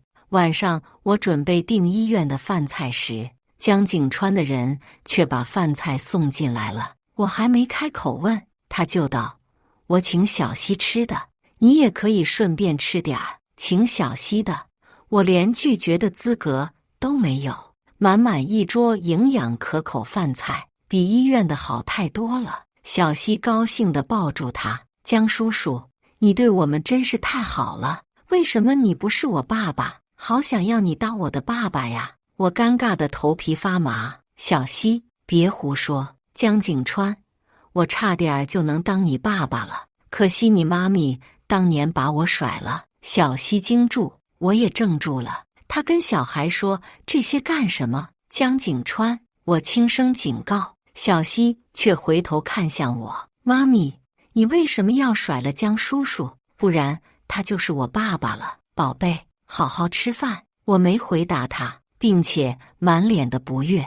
小溪知道我这样是生气了，于是没有再说话。这时有人敲门：“景川哥哥。”原来江景川现在的未婚妻是小雨，他终究还是跟他破镜重圆了。小雨看见我的神情，比我看见他的还要复杂。尤其当他看见我身边的跟江景川长得5、6分相似的孩子时，江景川却神色闲适看向小雨：“来了，吃饭了吗？没吃过来一起吃。”小雨很快也若无其事坐到江景川身边。“原来你说的老朋友是程小姐。”她看向我，微微一笑：“好久不见，你女儿都这么大了。”我从来没有想象有这么一天，看着别的女人坐在江景川身边，可这是我自己的选择，我有什么资格难过吗？我忍下心中的晦涩，朝他挤出笑容：“是。他生病了，不过很快就出院了，我们就会离开这里。”小雨却毫不在乎道：“这么急吗？下个月我跟景川哥哥就结婚了，如果可以的话，你也来参加吧。”说着，他从包里拿出婚礼请柬递给我。我接过请柬，看着上面两人的婚纱照，还有精致烫金的字体写着两人的名字，心如同被人重重撞了几下。真好看，好般配，祝你们幸福。我也知道自己是怎么说出这些话的，但情绪快要绷不住了。我上个洗手间，你们先吃。然而等我再出来时，江景川跟小雨都走了，只剩小溪还在吃。后面2天江景川还是来，但他已经不用坐轮椅了，而且小雨也跟着一起过来，给小溪讲故事，带各种玩具。他们倒是像是一家人，这也让我不得不警惕起来。于是我去问医生，小溪大概几时能出院？医生说明天再做一次检查，如果肺部炎症吸收得好，就可以出院了。我高兴地走出医生办公室，并低头查看明天的航班。结果在走廊转角处不小心撞上了一个结实的胸膛，手机都摔出去了。江景川接住我的手机，瞄了一眼屏幕，我连忙夺回。他低头看我，神色不明：“这么着急走，不参加我的婚礼了？”我平静掩饰内心的恐慌。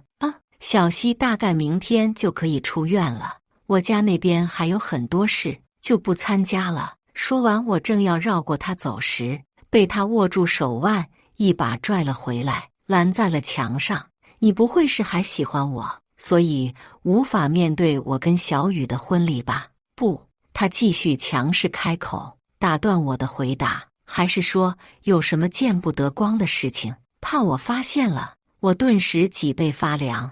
江景川看我的眼神分明不是猜测，而是什么都知道后的轻蔑和讽刺。一时之间，我根本不知道自己该作何反应。他却不耐烦起来，说话：“程念，你为什么总要让我猜？再给你一次机会，说真话。”我忐忑不安地道：“说什么真话？我不明白你的意思。”江景川双眸一瞬不眨地盯着我，他眼眶微微泛红：“你没有机会了，程念。江念希是我的女儿，你别想带她离开，别再否认了。”亲子鉴定的结果已经出来，我有权跟我得亲生女儿相认。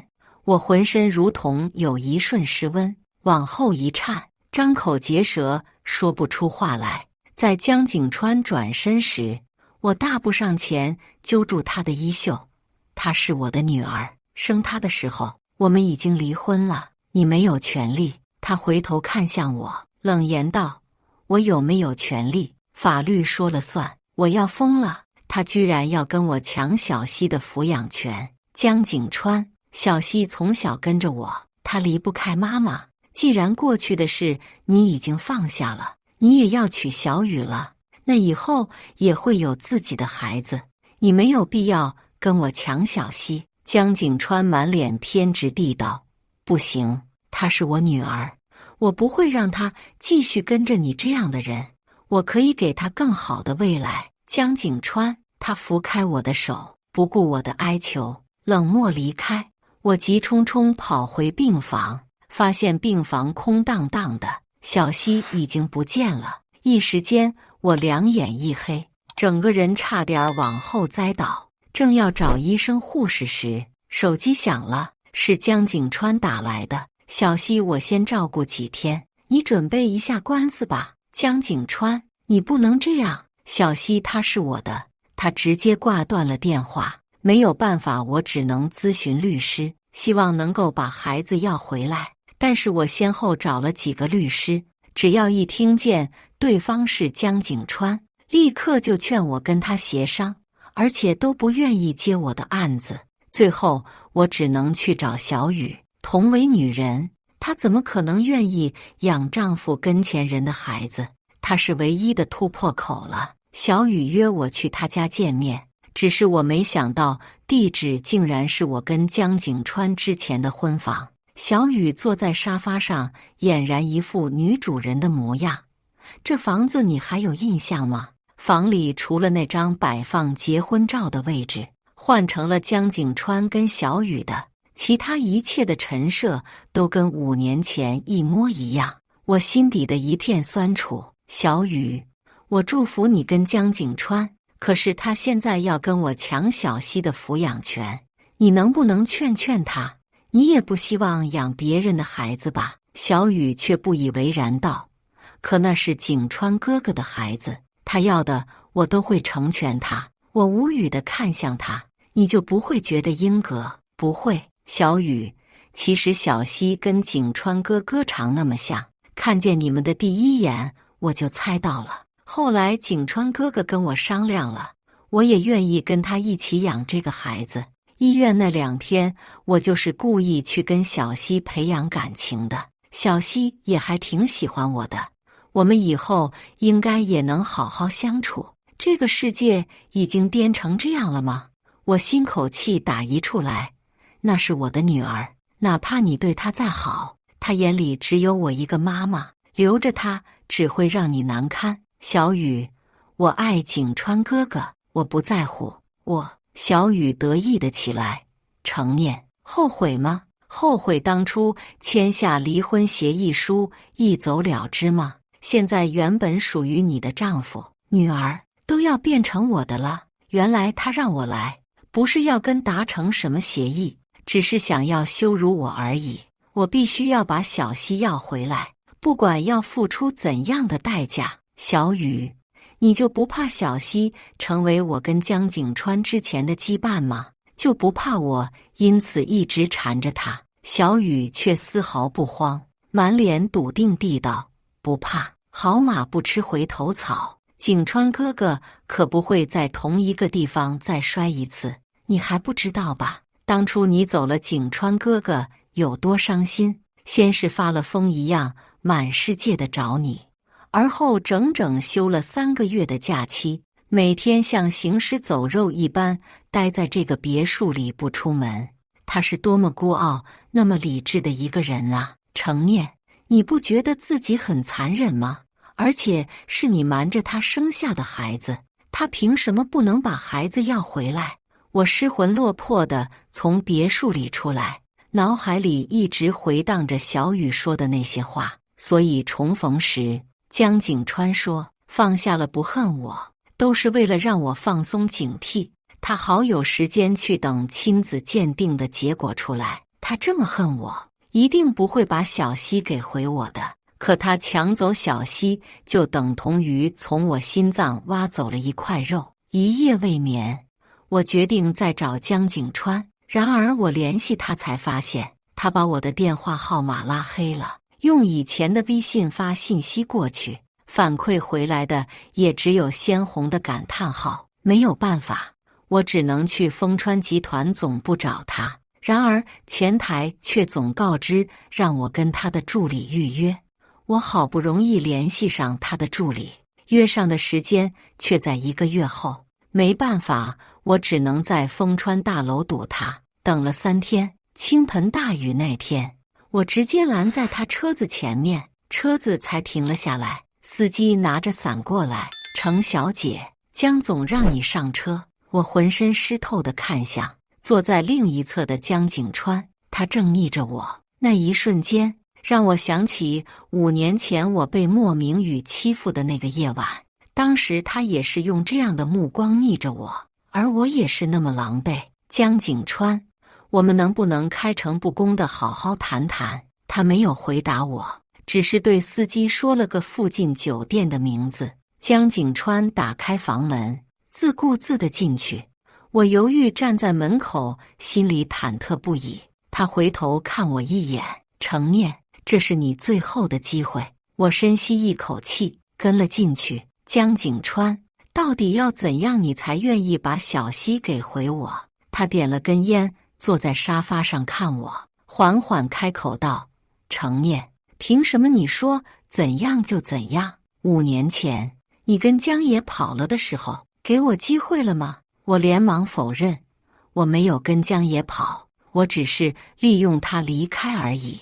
到了欧洲，我就又想办法从他身边逃脱了。离开之前，我就知道自己怀孕了，我怎么可能怀着你的孩子去跟别的男人在一起？江景川，我离开你的原因，全都写在了留给你的那封信里了，你以为你能明白？江景川掐灭烟蒂，目光死死地盯着我。你过来。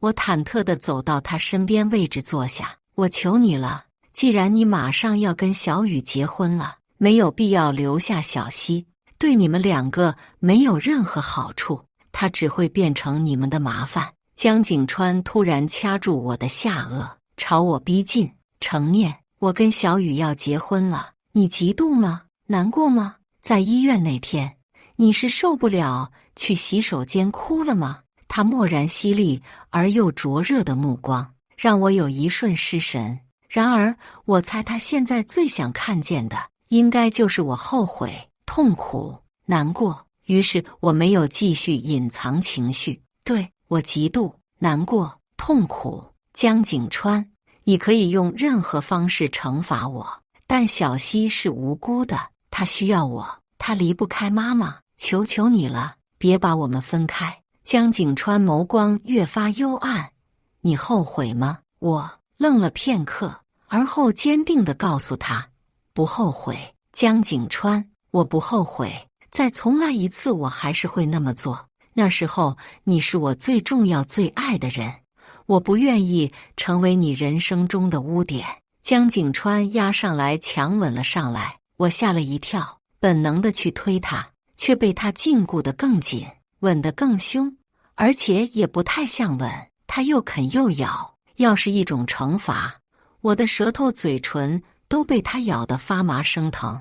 他气息混乱地拉开了些距离，嗓音沙哑道：“想要小溪就不要反抗。”我难以置信地朝他呵斥道：“江景川，你清醒一点儿，你马上要跟小雨结婚了，你怎么能这样对我？”在我眼中，江景川一直是个克制、忠诚的男人。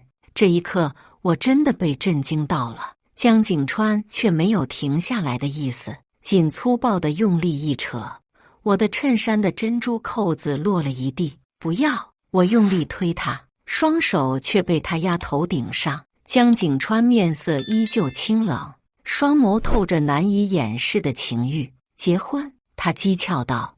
程念，你不是又去结过一次婚了吗？民政局的人没告诉你，你犯重婚了？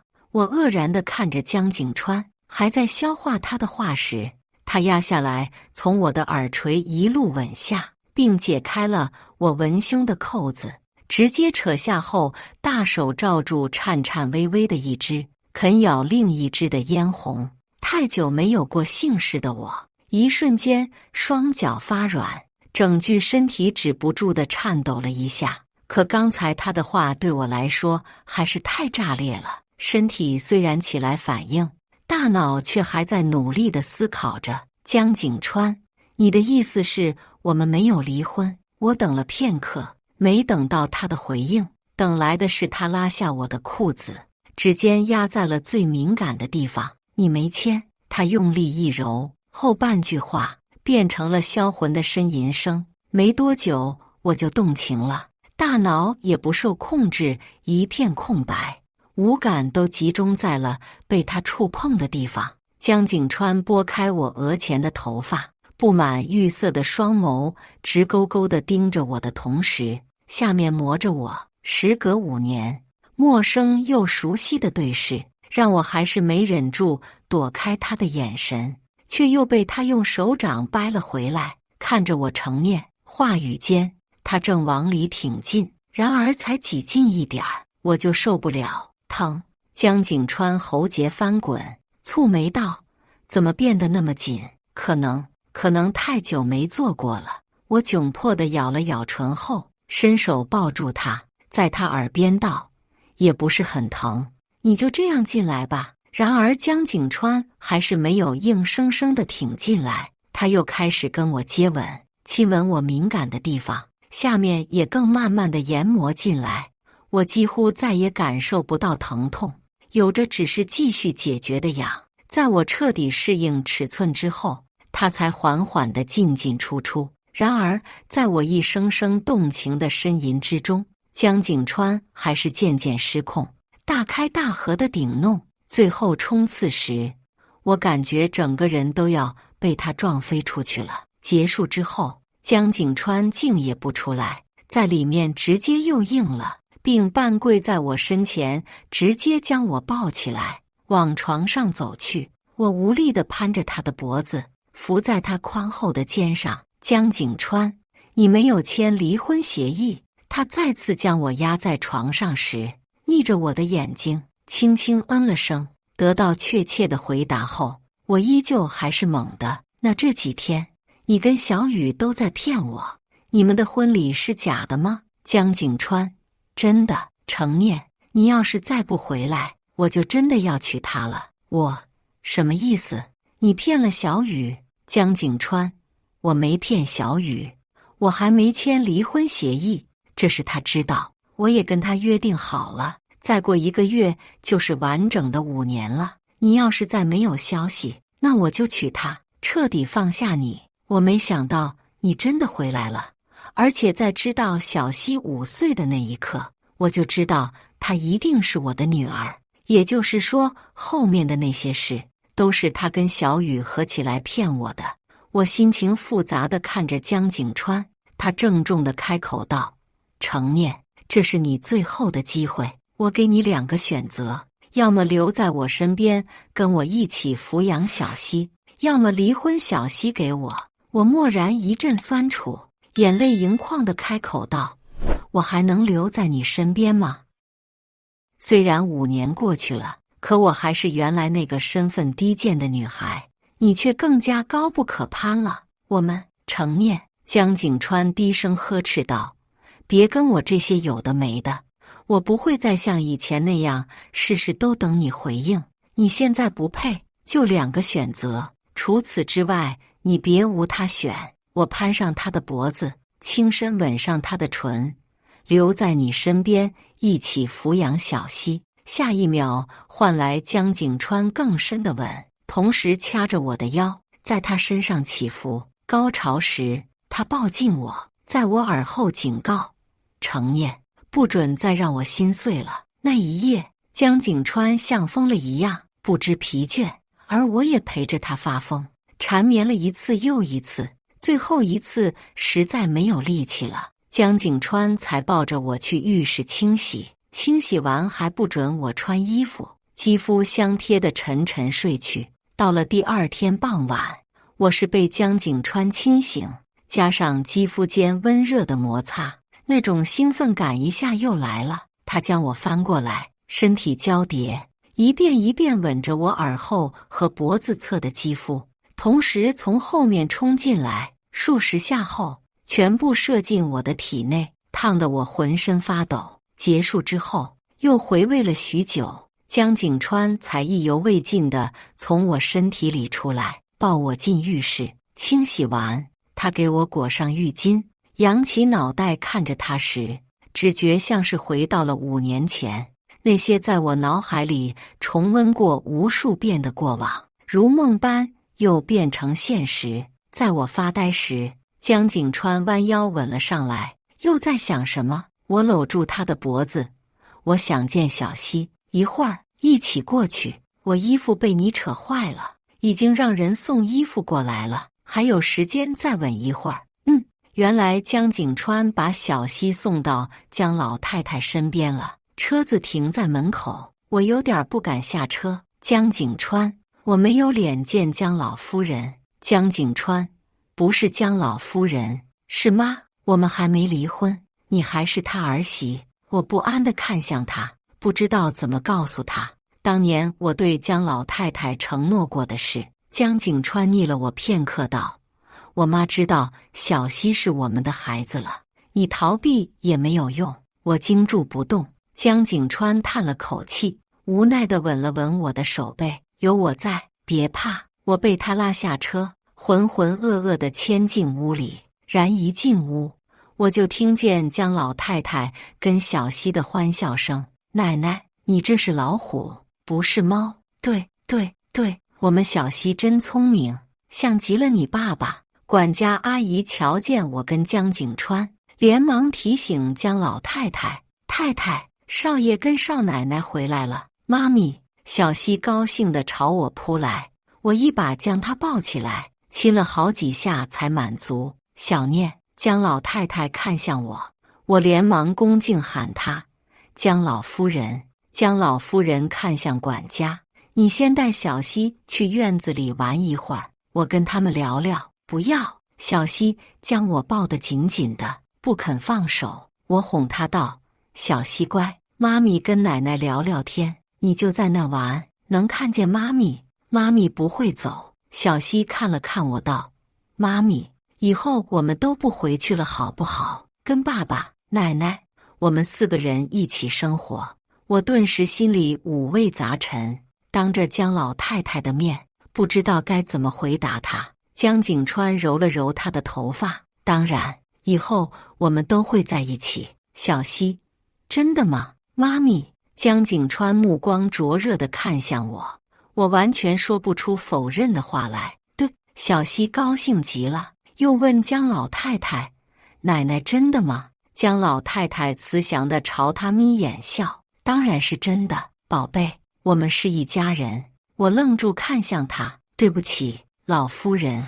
管家把小溪抱出去后，江老太太握着我的手道，不用对不起。她叹了口气，这几年你受苦了，一个人带大小溪很不容易吧？感谢你，那种情况下还是留下了小溪。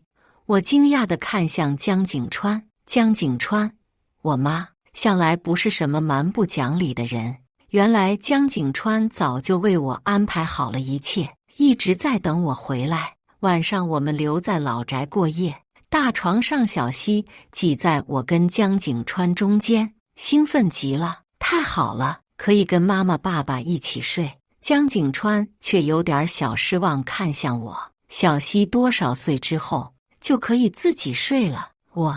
这个要看他自己的适应情况吧，每个小孩不一样。小溪，我要一直跟你们一起睡。江景川蹙眉，小溪要学习自己睡觉了喽。勇敢的宝宝都是自己睡的。小溪小手紧紧抱住他，我才4岁，还没那么快长。爸爸，你要永远跟我还有妈妈在一起好吗？江景川握住我的手，跟我十指紧扣，看着我道：“永远在一起。”小溪大概太兴奋了，熄灯后还一直躺着自言自语。后来还没把他哄睡，我就睡着了。迷迷糊糊中突然被人抱了起来，我睁开眼发现是江景川。干什么？黑暗中，江景川抱进另一个房间，3个人睡，我不习惯，我顿感不妙。在他将我放到床上，我随即警惕地翻身背对他，果然下一秒2只大手就伸进了我的睡衣里。我困得眼皮打架，摁住他，别动，好累，我要睡觉。江景川，你就躺着不动。我无语控诉，昨天那么多次了，我有些吃不消了。江景川整颗脑袋贴上我的耳侧，轻声蛊惑：就一次，今晚。小念，你能想象一个男人要多爱这个女人，才能为她守身如玉5年吗？他热气喷洒在我的敏感的耳廓上的同时，手指揉着那个挺翘的点，酥酥麻麻的感觉一下蔓延全身，舒服的感觉让我沉沦了进去。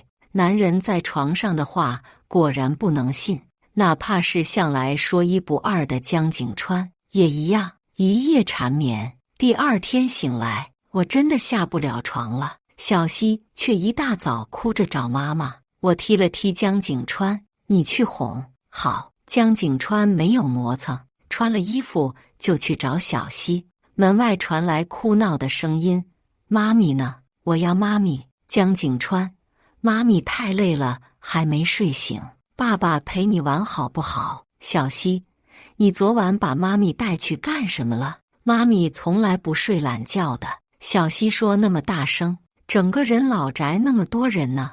我羞得连忙捂上被子。就这样，原本江景川跟小雨的婚礼变成了我跟江景川的婚礼。婚礼那天，小雨也来了。回顾起跟江景川重逢后发生的事，那天小雨在别墅里跟我说的那些话，不过是在为江景川抱不平而已。他一定很爱江景川，才能成全他的一切。关于他的这份爱，我都有些自愧不如。在抛捧花时，我把花送给了他。小雨，谢谢你，你是个很值得被爱的人，将来你一定也会有一个爱你入骨、与你厮守终生的人。小雨接过我的捧花，朝我释然地笑了起来。会的，我一定会的。江野番外，深冬夜晚，女孩撞到了我身上，在看清她的脸的那一瞬间，我双眼闪过一抹惊艳。对不起，我还没来得及说什么，他就跑了。紧接着，我就看见一个中年男人追了过来。程念，你个贱人，找死！原来他叫程念，然而他光着脚，衣衫单薄，没跑多远就被男人追上了。男人要抓他回去，他拼命反抗，男人当街对他殴打了起来。当时街上只有2、3过路人，他不停喊救命，但没有一个多管闲事的，甚至还有人停下来围观，完全没有帮忙的意思。兄弟催促我走时，我鬼使神差地说了句：“帮那个女孩。”他们满脸诧异：“不是吧？开什么玩笑？”我挑眉笑：“女孩很漂亮，而且好久没打架了，不是？富家子弟就是有钱有时间，缺的就是乐子。大家来了兴致，就是想看看女孩是不是很漂亮。”于是我们那5、6个朋友上去把程念的继父揍了一顿。程念吓得缩在一边，我把他牵起：“要跟我们走吗？”我猜他会害怕，没想到他居然点头答应了。后来我问程念：“当初不害怕吗？不怕我们是什么坏人吗？”程念说：“你们打架的时候，有人把学生证掉了。我知道你们是京海中学的学生，而且我有手机，我可以报警。但更重要的是，你长得很好看，不像坏人。但如果我不跟你们走的话，我继父一定不会放过我，我永远都无法逃脱，只能赌一把。真是个聪明又让人心疼的女孩。我从小到大养尊处优，从未见过程念这样的女孩，漂亮坚韧，惹人怜悯。于是我给她钱上学，花钱给她安排新的身份，像个救世主一样拯救她，把她养在身边，享受着来自于她的爱慕和崇拜。可在我内心深处，我又是看不起她的。哪怕在后面的日子里，我知道自己慢慢被她吸引，但也不愿意让她察觉自己的心思。然而我却期待着她按耐不住自己，可终究我还是败给了程念。在酒精的作用下，无法控制自己对她的欲望，我借酒行凶，她半推半就。我本以为她跟她那个变态继父同一个屋檐下那么久，一定早就脏了，但没想到那是她的第一次。她那么青涩，那么诱人。我进去的时候，她疼得把嘴唇都咬破了，却也没有把我推开。她抱着我像小猫一样哭泣时，我红了眼，根本控制不住自己的欲望。也是那晚我才发现，我早就爱上她了。可是自尊心作祟，我不能接受自己臣服于她那样身份低贱的女孩。于是我身边的女人一个换一个，就是从来不给她名分。后来我遇见了姚晴晴，她整个人的气质跟程念完全不一样，是我没谈过的款，又是个冰清玉洁、富家千金，是带出去有面子的，能娶回家的。于是我很快就觉得自己上头了，甚至越发看不上程念。但我还是很舍不得程念的身体，很喜欢跟他做爱的感觉。于是满足了自己最后的欲望后，才跟他提出分开。那夜看见他悲伤、难过、想哭又努力隐忍的样子，我的优越感和虚荣心得到了巨大的满足。看吧，他多爱我，一定是爱到了骨子里。这场爱情游戏，我是绝对的掌控者，可一切却并没有如我所想。我还是低估了自己对程念的喜欢。姚晴晴再完美，却永远不会是那个漂亮坚韧、惹人怜悯的程念，不会是那个在雪地里光着脚丫逃命、凄美的像一幅画的程念。莫明宇问我，听说你要跟程念彻底断了，要是真不要的话，便宜兄弟我怎么样？我心里很不高兴，但没有表现出来，只是满脸轻佻地道：他是个人，又不是货，你喜欢你就追呗，他要是愿意跟你，我也碍不着。我这么说，其实心里笃定程念是不可能愿意跟他的，他那么喜欢我，怎么可能去跟别的男人？只是我没想到莫明宇那个混蛋居然强迫他。被继父伤害过的他，最恐惧的就是这种事。我难以想象他当时会有多绝望。我控制不了自己的情绪，不顾兄弟情面，把受伤的莫明宇打了一顿，并威胁他，如果再动程念，我就让他们莫家在京市混不下去。姚晴晴也在这晚知道了我跟程念真正的关系，但是当时我没有心情哄他，心里想的都是程念。我打电话给程念，本以为他会哭着让我别不要他，没想到他误以为莫明宇这么干是我准许的，他狠狠地骂了我，还把我拉黑了。这是他第一次这么对我说话，也是第一次说恨我。我当时整个人都懵了，对他又气又心疼，很想立刻就把他压在身下，把他操哭。可一夜我都没找到他，赌气之下，我去了找姚晴晴，把他哄上了床，把他当成了程念来缓解心里难以宣泄的郁结。第二天，我也冷静了下来，并吃定了程念离不开我，早晚会哭着回来求我的。然而一个星期过去，却有人告诉我程念谈恋爱了。我不相信，一定是他故意报复我，随便找个男人来气我。程念真是翅膀硬了，什么都干得出来了。我不能惯着他。我本来还想继续冷处理，可跟姚晴晴在一起时，频频失神，脑海里都是程念。我有些控制不住自己了，于是丢下姚晴晴，去了清大找程念。我想要抱她，问她，把她压在身下，看她哭。可程念居然说，找的是冲着结婚去的，正儿八经的男朋友。我气疯了，可又说不出一句认栽的话，笃定他应该是为了报复我才那么做的，早晚会后悔。直到我发现小叔居然是程念男朋友时，我彻底疯了。我去找小叔，小叔，你别玩程念，他是我的人。小叔却不以为然道，你的人？你们已经断了不是？不让后来者居上，他还是我的人，你的人。小叔生气了，目光冷厉地睨着我。江野，程念是我女朋友，未来是你的小婶，你再纠缠她试试。小叔在江氏的地位，不是我可以挑衅的，得罪他，我一家在江氏都不会有好日过。我只能投鼠忌器，选择从程念那下手。可是程念好像真的不爱我了，他看小叔的眼神就跟以前看我时一样，爱慕、崇拜，闪着光芒。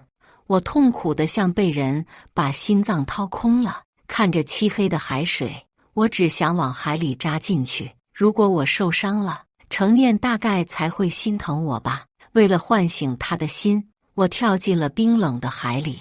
程念赶来了医院，我以为他还是对我有感情的，还是心疼我的。结果他不仅说了许多让我伤心的话，还用小叔来威胁我。我的心冰凉到了极点，这个女人这么可以对我那么狠心，于是我不得不卑鄙道，用小叔前女友的事离间他们。可事与愿违，程念不仅没有跟小叔分手，还要嫁给他，连婚期都定了，万念俱灰。我感觉自己的世界都崩塌了，只要想到以后程念变成我的小婶，想到程念在小叔身下呻吟高潮的样子，我就恨不得把他杀了。他怎么可以这样对我？我对他那么好，我那么爱他。于是我决定毁了他。我破坏了程念跟小叔的婚礼，把程念最黑暗的那段经历放在了人前。看见他无助绝望的样子，其实我很心疼，可是我更想要得到他。只要他能重新回到我身边，所有的一切都值得。后来如我所愿，程念来找我，让我带他离开。我高兴疯了，他又重新回到我身边了。于是我带着程念去了国外，准备把他藏在这里，跟他开始新的生活。他刚开始还是有些抗拒，还在想着小叔，但我相信只要我努力挽回，他早晚会重新爱上我的。可我没想到程念居然跑了，跑得无影无踪。我为了他做了那么多，他居然只是利用我逃离而已。看着空荡荡的房子，我整个人都崩溃了。我待在国外，酗酒、招妓、滥用药物，用所有能让自己舒服的方式放纵自己。可越是放纵，清醒过后，心就越痛，还总是出现幻觉，以为程念回来了。小叔很快查到了我对程念干的事，他找到我后狠狠打了我一顿，要我告诉他程念在哪。我骗他，程念不想见他，死活不远告诉他程念的去向。可事实上我根本不知道程念在哪。这结果很好，谁也得不到程念。最后小叔为了泄愤，抓到我的把柄，将我送进了大牢。再出来时已经是5年后了。周子叶却告诉我程念回来了，而且给小叔生了个女儿。他们婚礼那天我没有收到请柬，但是我偷偷混进了宾客当中。程念穿着婚纱，跟我梦里面的她一模一样，美得让我挪不开眼睛。只是她那双漂亮的眼睛再也不会为我闪着星辰一样的光芒，她眼里只有我小叔的倒影。程念身后还跟着一个小女孩，很漂亮，长得很像小叔。程念现在一定觉得很幸福，本来该拥有这些的是我，可我把我最爱的女孩弄丢了。下半辈子只剩下无尽的懊悔和妄想。以上就是今天分享的故事，大家有什么想说的、想吐槽的，欢迎在下方评论交流。也更希望能给人间烟火点个订阅，我将会分享更多优质的故事内容。